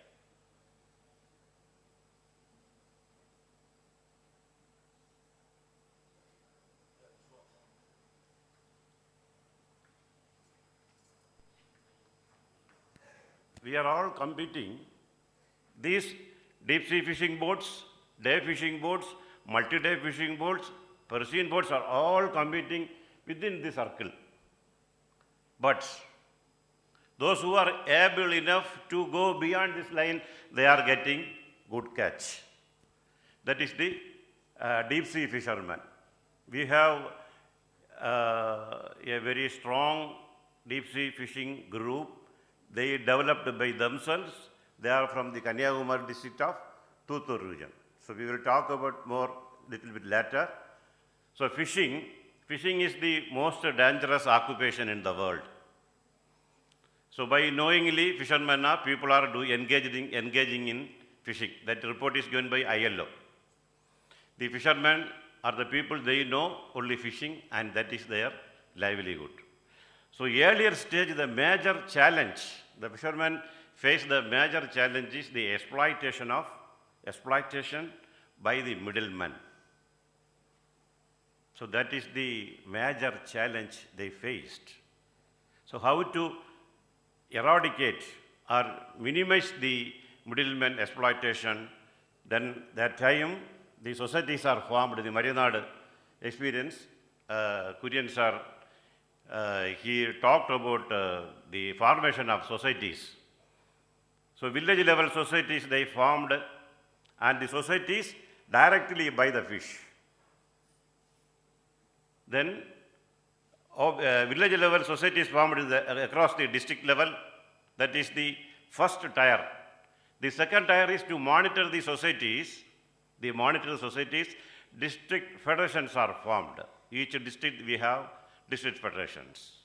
Then again, to monitor the district federations are the second tier. The third tier is to monitor and support the district federations. There is an apex body, that is CIFs. So that is the three-tier structure. Three-tier structure of the three-tier structure of CIFs. So this is evolved from White Revolution. How many of you know about this White Revolution? Okay. So many of you know White Revolution. So this is from Gujarat? Amul, okay. So, but all the societies are functioning, not registered under cooperative society. This is registered under Societies Act.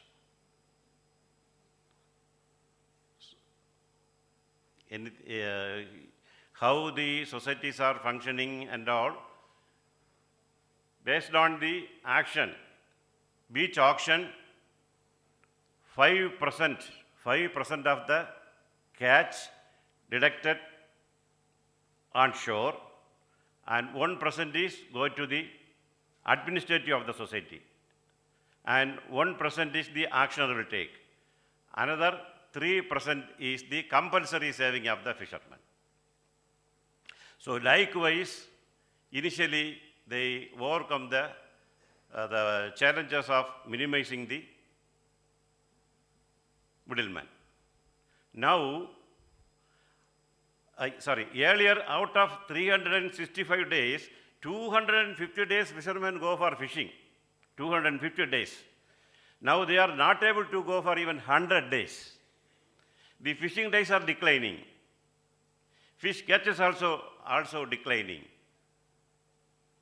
Unpredicted weather warning, monsoon ban, heavy rain. So earlier, if a fisherman get 2.5 lakhs rupees, for example, one day 1,000 rupees into 250, 2.5 lakhs. Now only 100 days are only fishermen are going. What is this income? Only 1 lakh. How a fisherman family can survive? Beach landing, there is no beach landing nowadays. Sorry, is making speed. There is no beach landing. We are talking about the blue economy. If I finish in 1 second or 1 minute, I can't talk much about this blue economy. And this, coastal economy, all those things, no? So, and for, regarding the share pattern, regarding the sharing pattern, if 10,000 rupees is the catch, 10,000 rupees is the catch, the working capital or the expense may be 5,000 rupees per voyage. So you minus 10,000 out of from this thing, the earning is 5,000. If 4 people are going for the fishing, and the owner will get 2 share, and another 4 share they will divide it. So they will get only 800 rupees. So what is their future?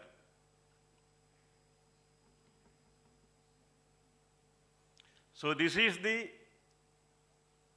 reality. This is what happening in the fishery sector. The marine accident is increasing at an increasing rate, but there is no research or there is no program for saving the fisherman's life. ILO reported 24,000 marine accidents happening in 1 year. That is why it is the most dangerous occupation in the world. Thank you, sir.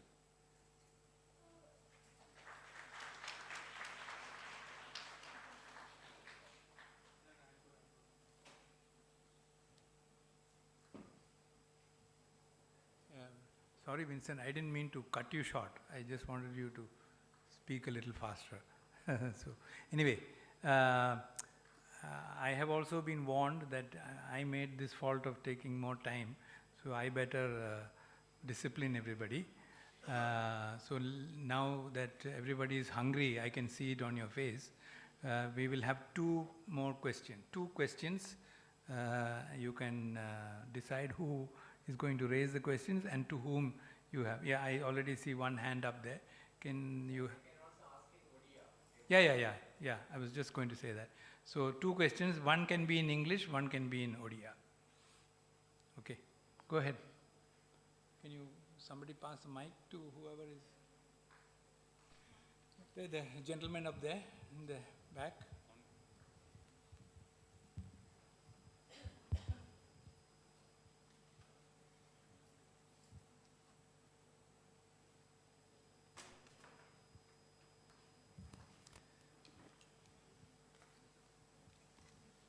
Quickly.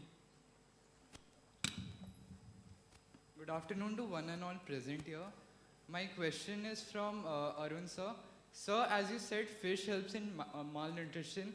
My question is, malnutrition usually happens when the person is not privileged enough to afford the nutritious food.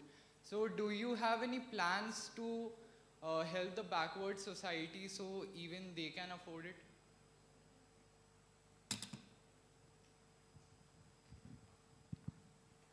You are talking about affordability issues, right?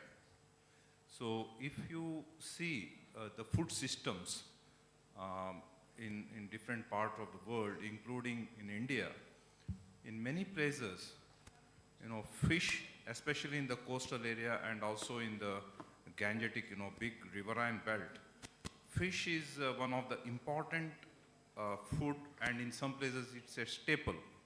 It contributes to more than nearly 50% of the animal protein. But it is one of the cheapest or kind of most affordable food, non-vegetarian food for the people. So if you look at the anchovies, what you have seen earlier in the picture, that is one of the most affordable, food. If you go to the market, it is like less than 100 rupees per kilogram. Tell me which other non-vegetarian food is there for you for less than 100 rupees. And these are the small fishes which give you the maximum nutrition. They are packed with the, micronutrients. You name all of them, including omega-3 fatty acids, which is required, and also so many vitamins and minerals. They are also there. But unfortunately, this is not coming to the people because a lot of post-harvest issue is also there, because it's highly, perishable commodity. So it is not transported very interior places. But at least in the coastal districts and adjoining districts, we can use fishery resources from the marine waters at least, and we can utilize it for supplying to the really vulnerable communities across the coastline also. Okay, so now I'm going to allow one question in Oriya to either of our lady guests. Nobody wants to ask a question in Oriya? No? Okay, then one question to Vincent Jain. That can be in English or Tamil or Malayalam.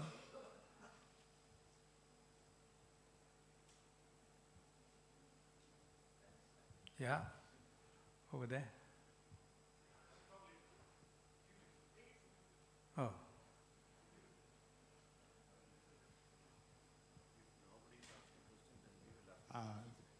Yeah, the question to Vincent sir. In fact, we were having a sidebar conversation during the tea break. So he was responding to my earlier question that, see, you cannot have a producer organization for fisheries because they are only harvesting. Okay, they are not producing anything. In fact, that's exactly what I want to bring out why there is no value addition? Why do we have to sell it as just fish?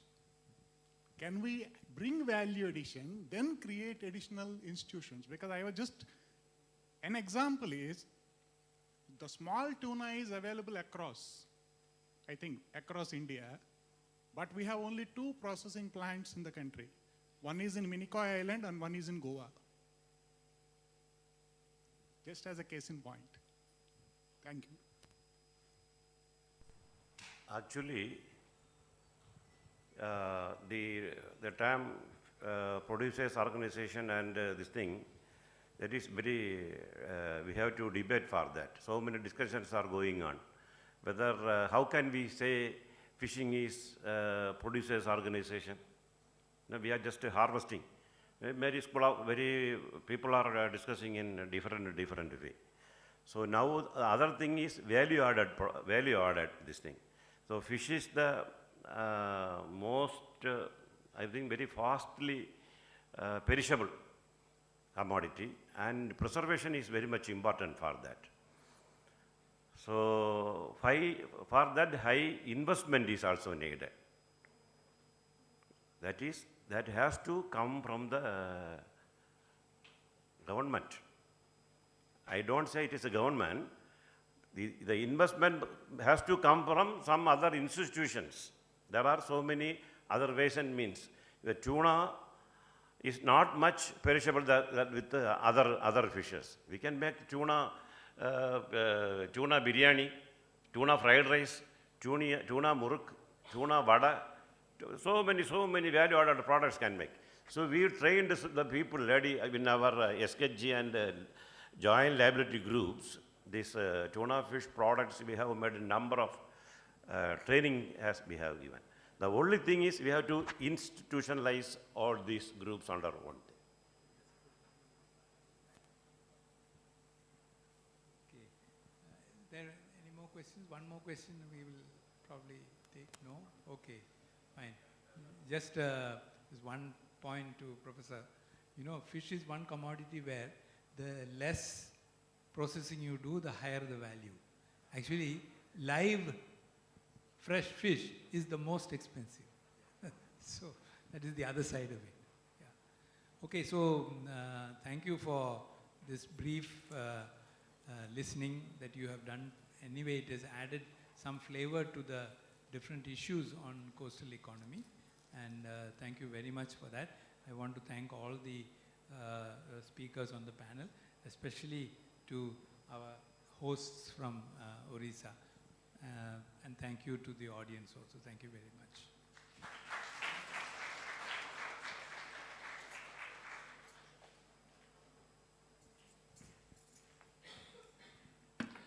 Self-help brings with it independence and a sense of empowerment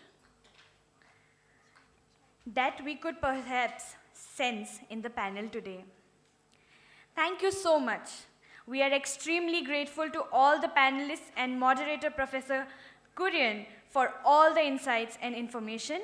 The discussion has left us feeling academically enriched and sparked curiosity to learn more about the different facets of coastal economy. I request another round of applause for all the speakers. We now have a very special segment. We proudly present to you a song celebrating the G20 Presidency of India, composed by our very own students of the School of Governance and Public Affairs, XIM University. Here, we have its special release.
a world where there's no hate, a world with much less pain.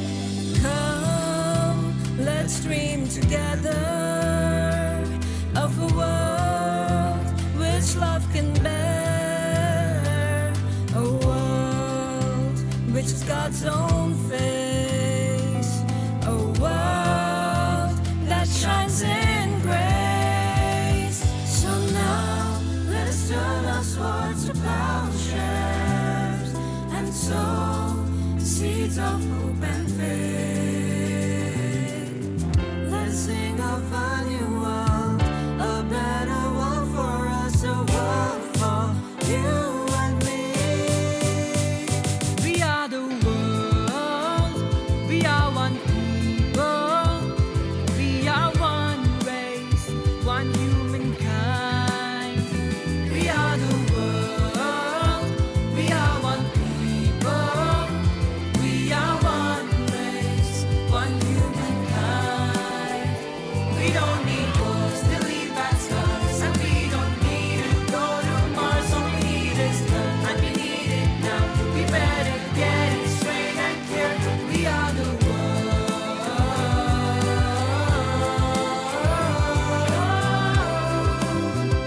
We are the world.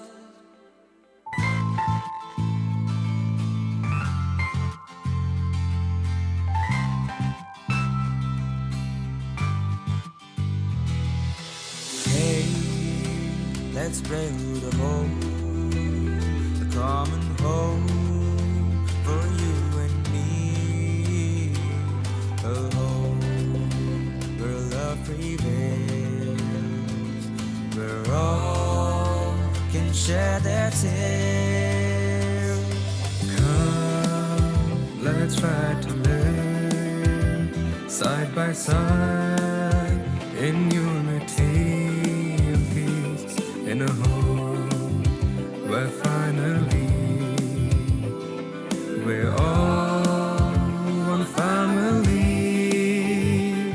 So now let us turn our swords to plowshares and sow seeds of hope and faith. Let us sing of a new world, a better world for us, a world for you and me. We are the world, we are one people, we are one race, one humankind. We are the world, we are one people, we are one race, one humankind. We don't need wars to leave bad scars, and we don't need to go to Mars. All we need is love, and we need it now. We better get it straight and clear. We are the world.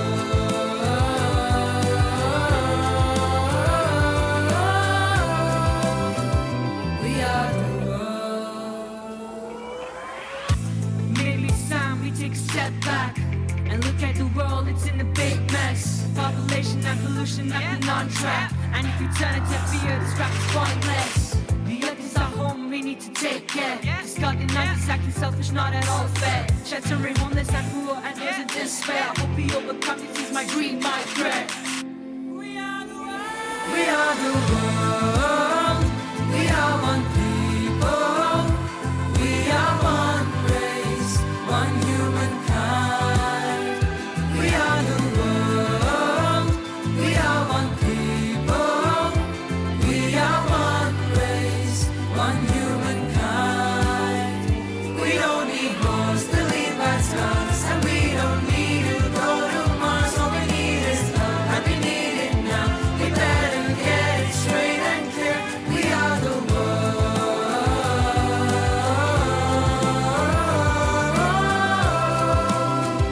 We are the world.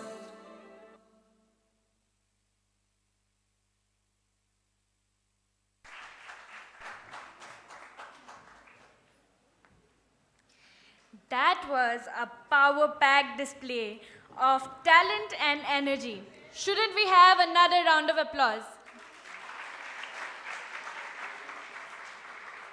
I would like to thank all the students for the beautiful performance and congratulate the composers of the wonderful song on its official release. I would like to inform all the day's volunteers to please be ready, because now we move to the round of felicitations. Before that, I would like to request Professor S. Pepin, Dean, School of Governance and Public Affairs, XIM University, to kindly address the gathering regarding the essay writing and poster making competitions that were organized earlier.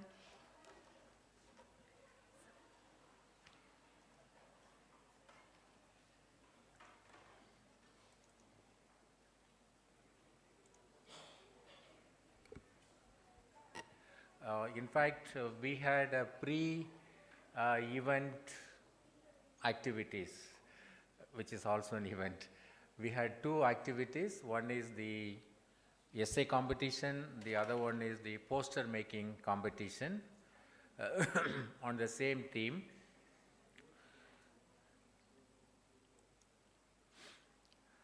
For the essay competition, these are the schools and the programs that participated, including we had an entry from JNE in New Delhi.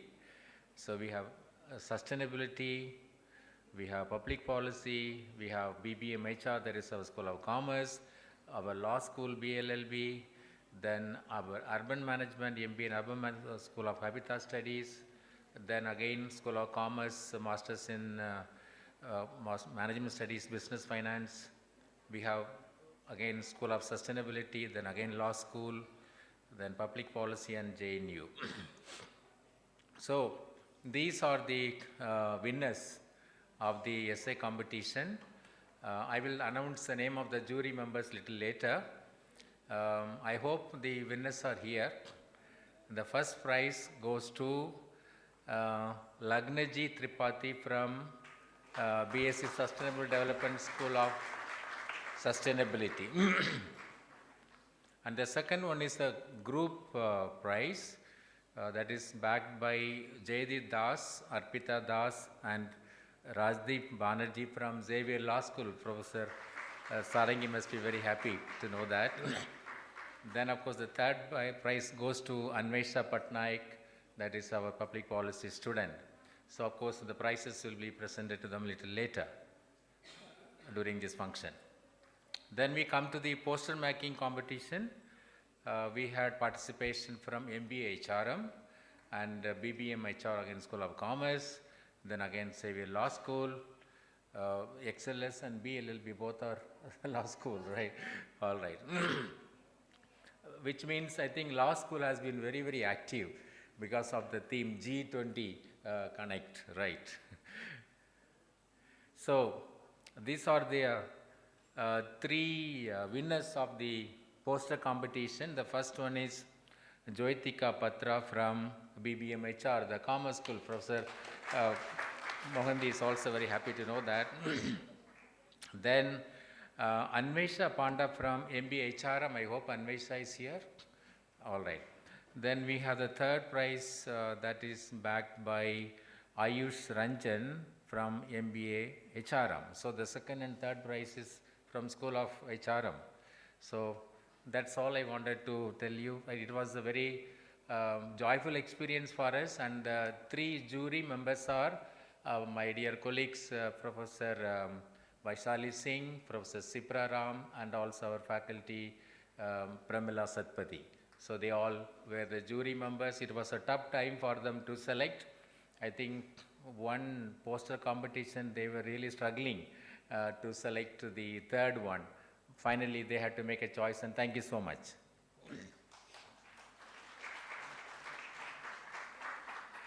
Thank you so much, sir. I would like to request all the winners, if they are present here, to please come near the stage. We will start with a round of felicitations. I would like to invite Professor P.K. Mohanty, Dean of the School of Commerce, XIM University, to felicitate our honorable guests. I would request all our student volunteers to please be active. First, I would like to invite our father, and S. Anthony Raj, SJ, um, Registrar, XIM University, to please come on the days.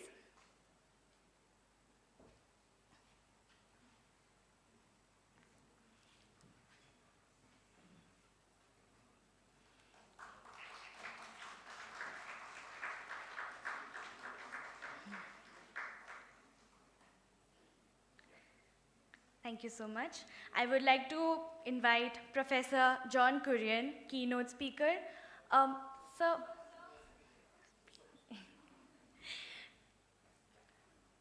to please grace the dais.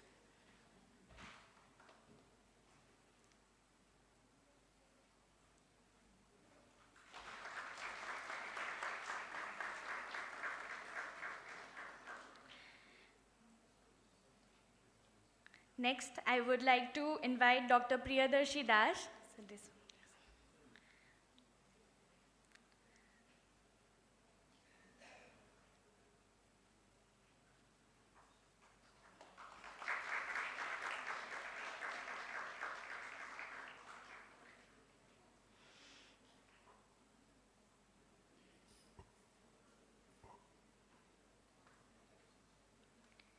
I would now like to request Mr. Vincent Jain to please come to the dais.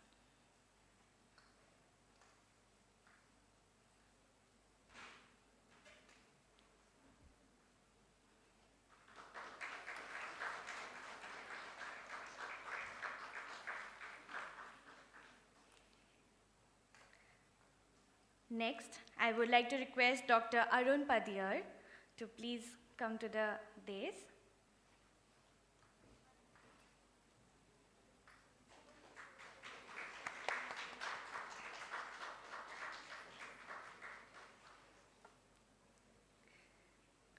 I would now like to request Mrs. Binapani Samal to please come to the dais.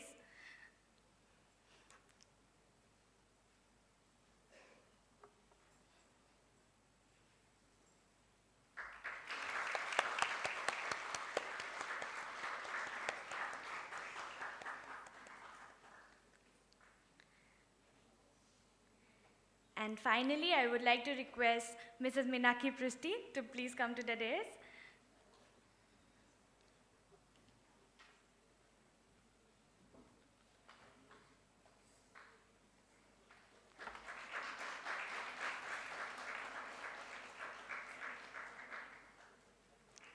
Thank you so much, Professor Mohanty.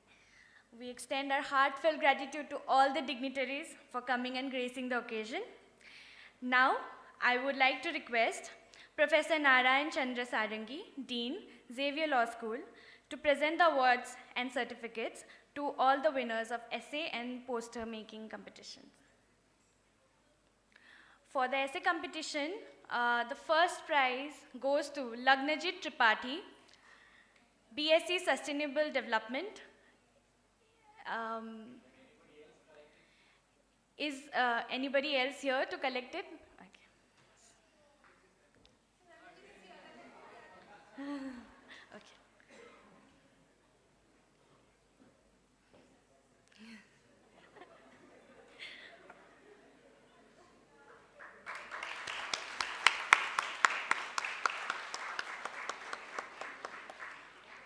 Congratulations.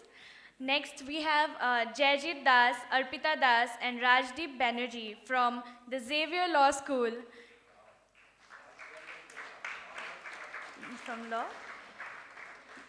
They have secured the second position in the essay writing competition.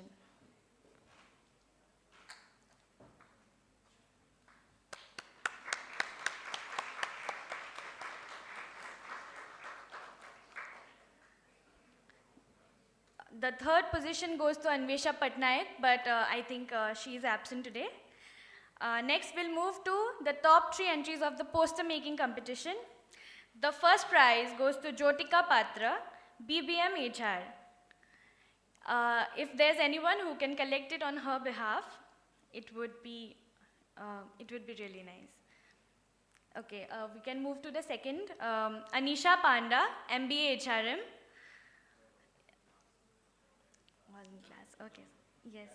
And the third prize goes to Ayush Ranjan from MBA HRM batch of 25. So they are in class, so congratulations to them. And I'd like to request a huge round of applause.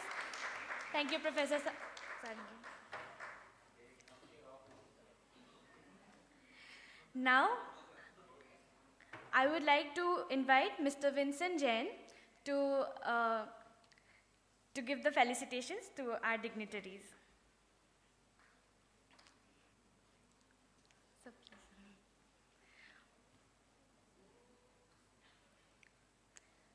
We would now first invite Professor S. Pepin, Dean, School of Governance and Public Affairs, for the unending support and motivation to conduct this event.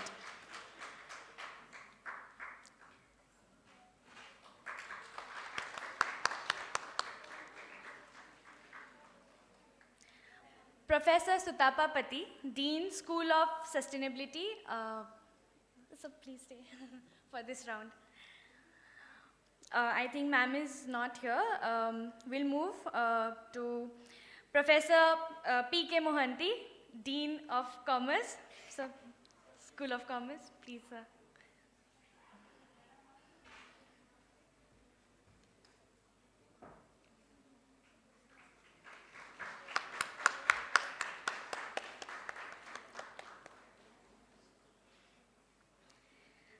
Professor N.C. Sarangi, Dean, Xavier Law School.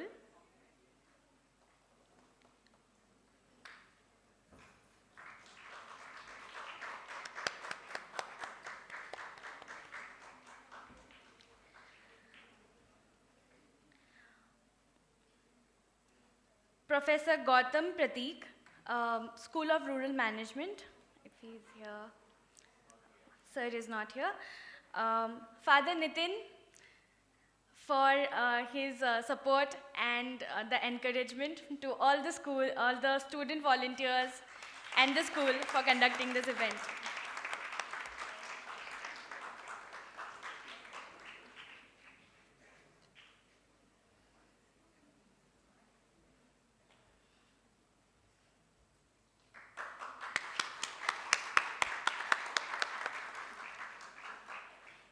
Miss Anupama, for all the support that we have received from ma'am.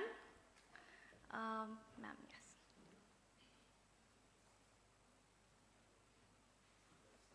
She's coming.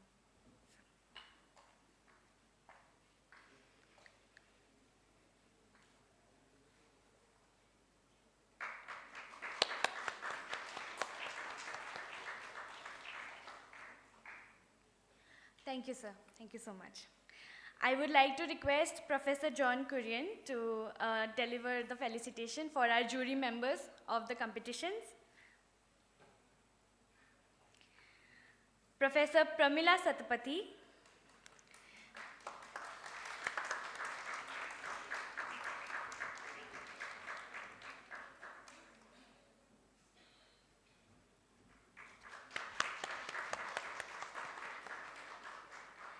Professor Vaishali Singh.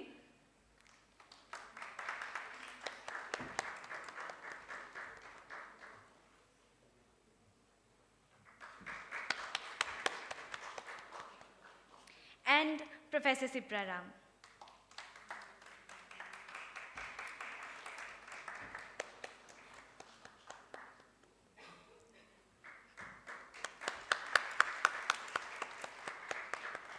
Thank you so much, sir. Now I would like to request Professor S. Pepin to deliver the gathering, to address the gathering. Before I would like to say a few words, I would like to request Dr. Priyadarshi Das sir wanted to take just a few seconds to say something, then I will take a minute.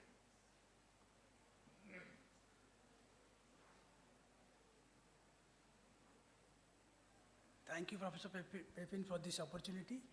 First of all, a big thank you from RIS for coming in good numbers. I hope that it has benefited you. If you want to write, especially the research scholars, on G20 issues, you can send your papers to me, I am editing the journal G20 Digest, which is an ISSN registered journal. But if you want to contribute to any other journal, we have also 4 or 5 other journals. For the all those who take, participated in the competitions, from our side, all of you are winners. But in the spirit of competition, some of you stand first, second, or third. So all of you are winners because this sort of help you to get involved in that subject. Finally, this event is not going to be just an event for sake of that. As in the coming months, we are going to have a closing session sometime, maybe end of August. As per the scheme, all the vice chancellors will be invited to that event, and a select students, it is up to the university to select. That's the preliminary plan we have. But I don't know, as we keep planning and the advice of G20 Secretariat and Ministry of External Affairs, the program will be curated accordingly. It may turn up being a hybrid event also, but it's going to be a grand event, and some more lectures are going to happen, gathering the energy and confidence from all across the country. We are now voluntarily going beyond 75. The mandated program is up to 75 universities. We are now going beyond 75 to make it 100. Already 20 more lectures are lined up in my Excel file, but enthusiastic response from you is further inspiring us to do some activities. Thank you all. I just wanted to take a minute. In fact, when this idea was mooted, Dr. Das invited me because there was a sudden phone call one day evening. I got, he said, we have booked the ticket and we cannot call your Vice Chancellor at a short notice. Can you come? It was on November 7th last year. Since then we have been working. Now, we initially wanted to choose a theme security, but then Dr. Das advised us, look, because of the Ukraine and Russia war, let us not get into that. Then he had sent me a list of topics. Then I picked up the coastal economy. What I wanted to say is very simple. When you talk about G20, the celebration, I think should be the celebration of people at the grassroots level. I think that is only one message we wanted to communicate to all of you, the dignitaries, and of course to my dear students. Therefore, intentionally with all our goodwill, we wanted to make sure at least there is representation from the fishermen community or who have been working, using fish as a trade or whatever we call it, and therefore they are there. Then we thought, let there be somebody from the policy level. That's why Dr. Arun Padiyar was. Then of course we felt Dr. Kurian could give us the macro perspective. So that is from micro to macro. That is what we wanted to say. Finally, once again, I personally wanted to thank RIS on behalf of University. Of course, there is a formal vote of thanks. Over to Vaishali.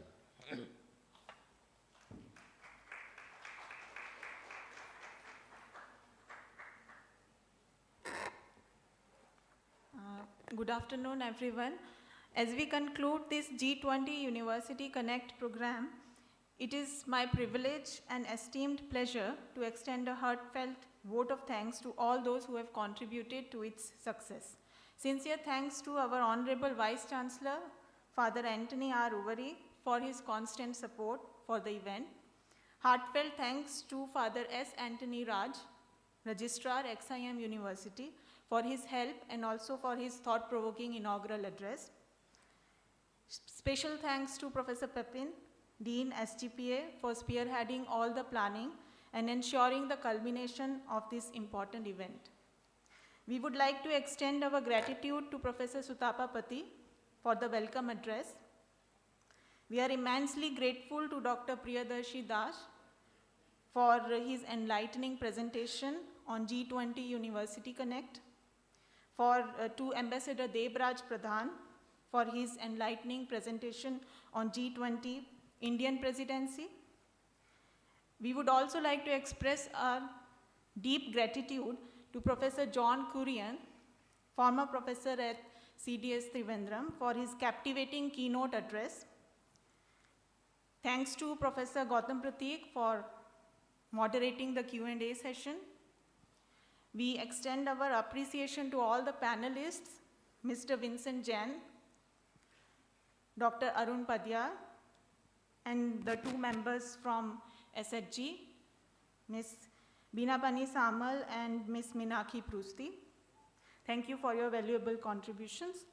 We would also like to express our gratitude to the students of STPA for their outstanding efforts in composing and producing the celebratory G20 presidency song.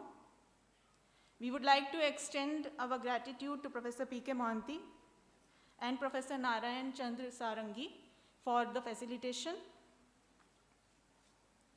Sincere gratitude is extended to Professor Pramila Satpathy for her tireless work and her watchful supervision of the organization. I thank Khyati for anchoring the event with a lot of care. For the admin and logistic support, I would like to thank Ms. Mona Lisa Rath. I thank all the student volunteers and the university staff who assisted in the organization of the event. I might be missing some names, so I apologize for that. Last but not the least, I thank the entire audience sitting here for your active engagement, for the insightful questions, and for a very patient listening. Thank you very much.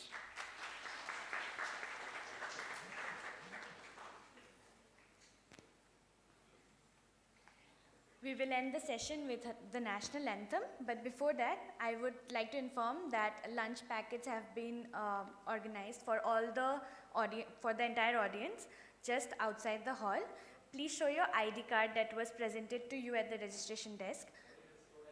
For the students, yes, sir. And I would like to request Rishika and Abhishek to escort all the dignitaries to IC2, along with all the faculty members, PhD scholars, and student volunteers.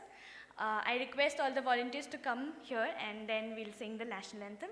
Please rise for the national anthem.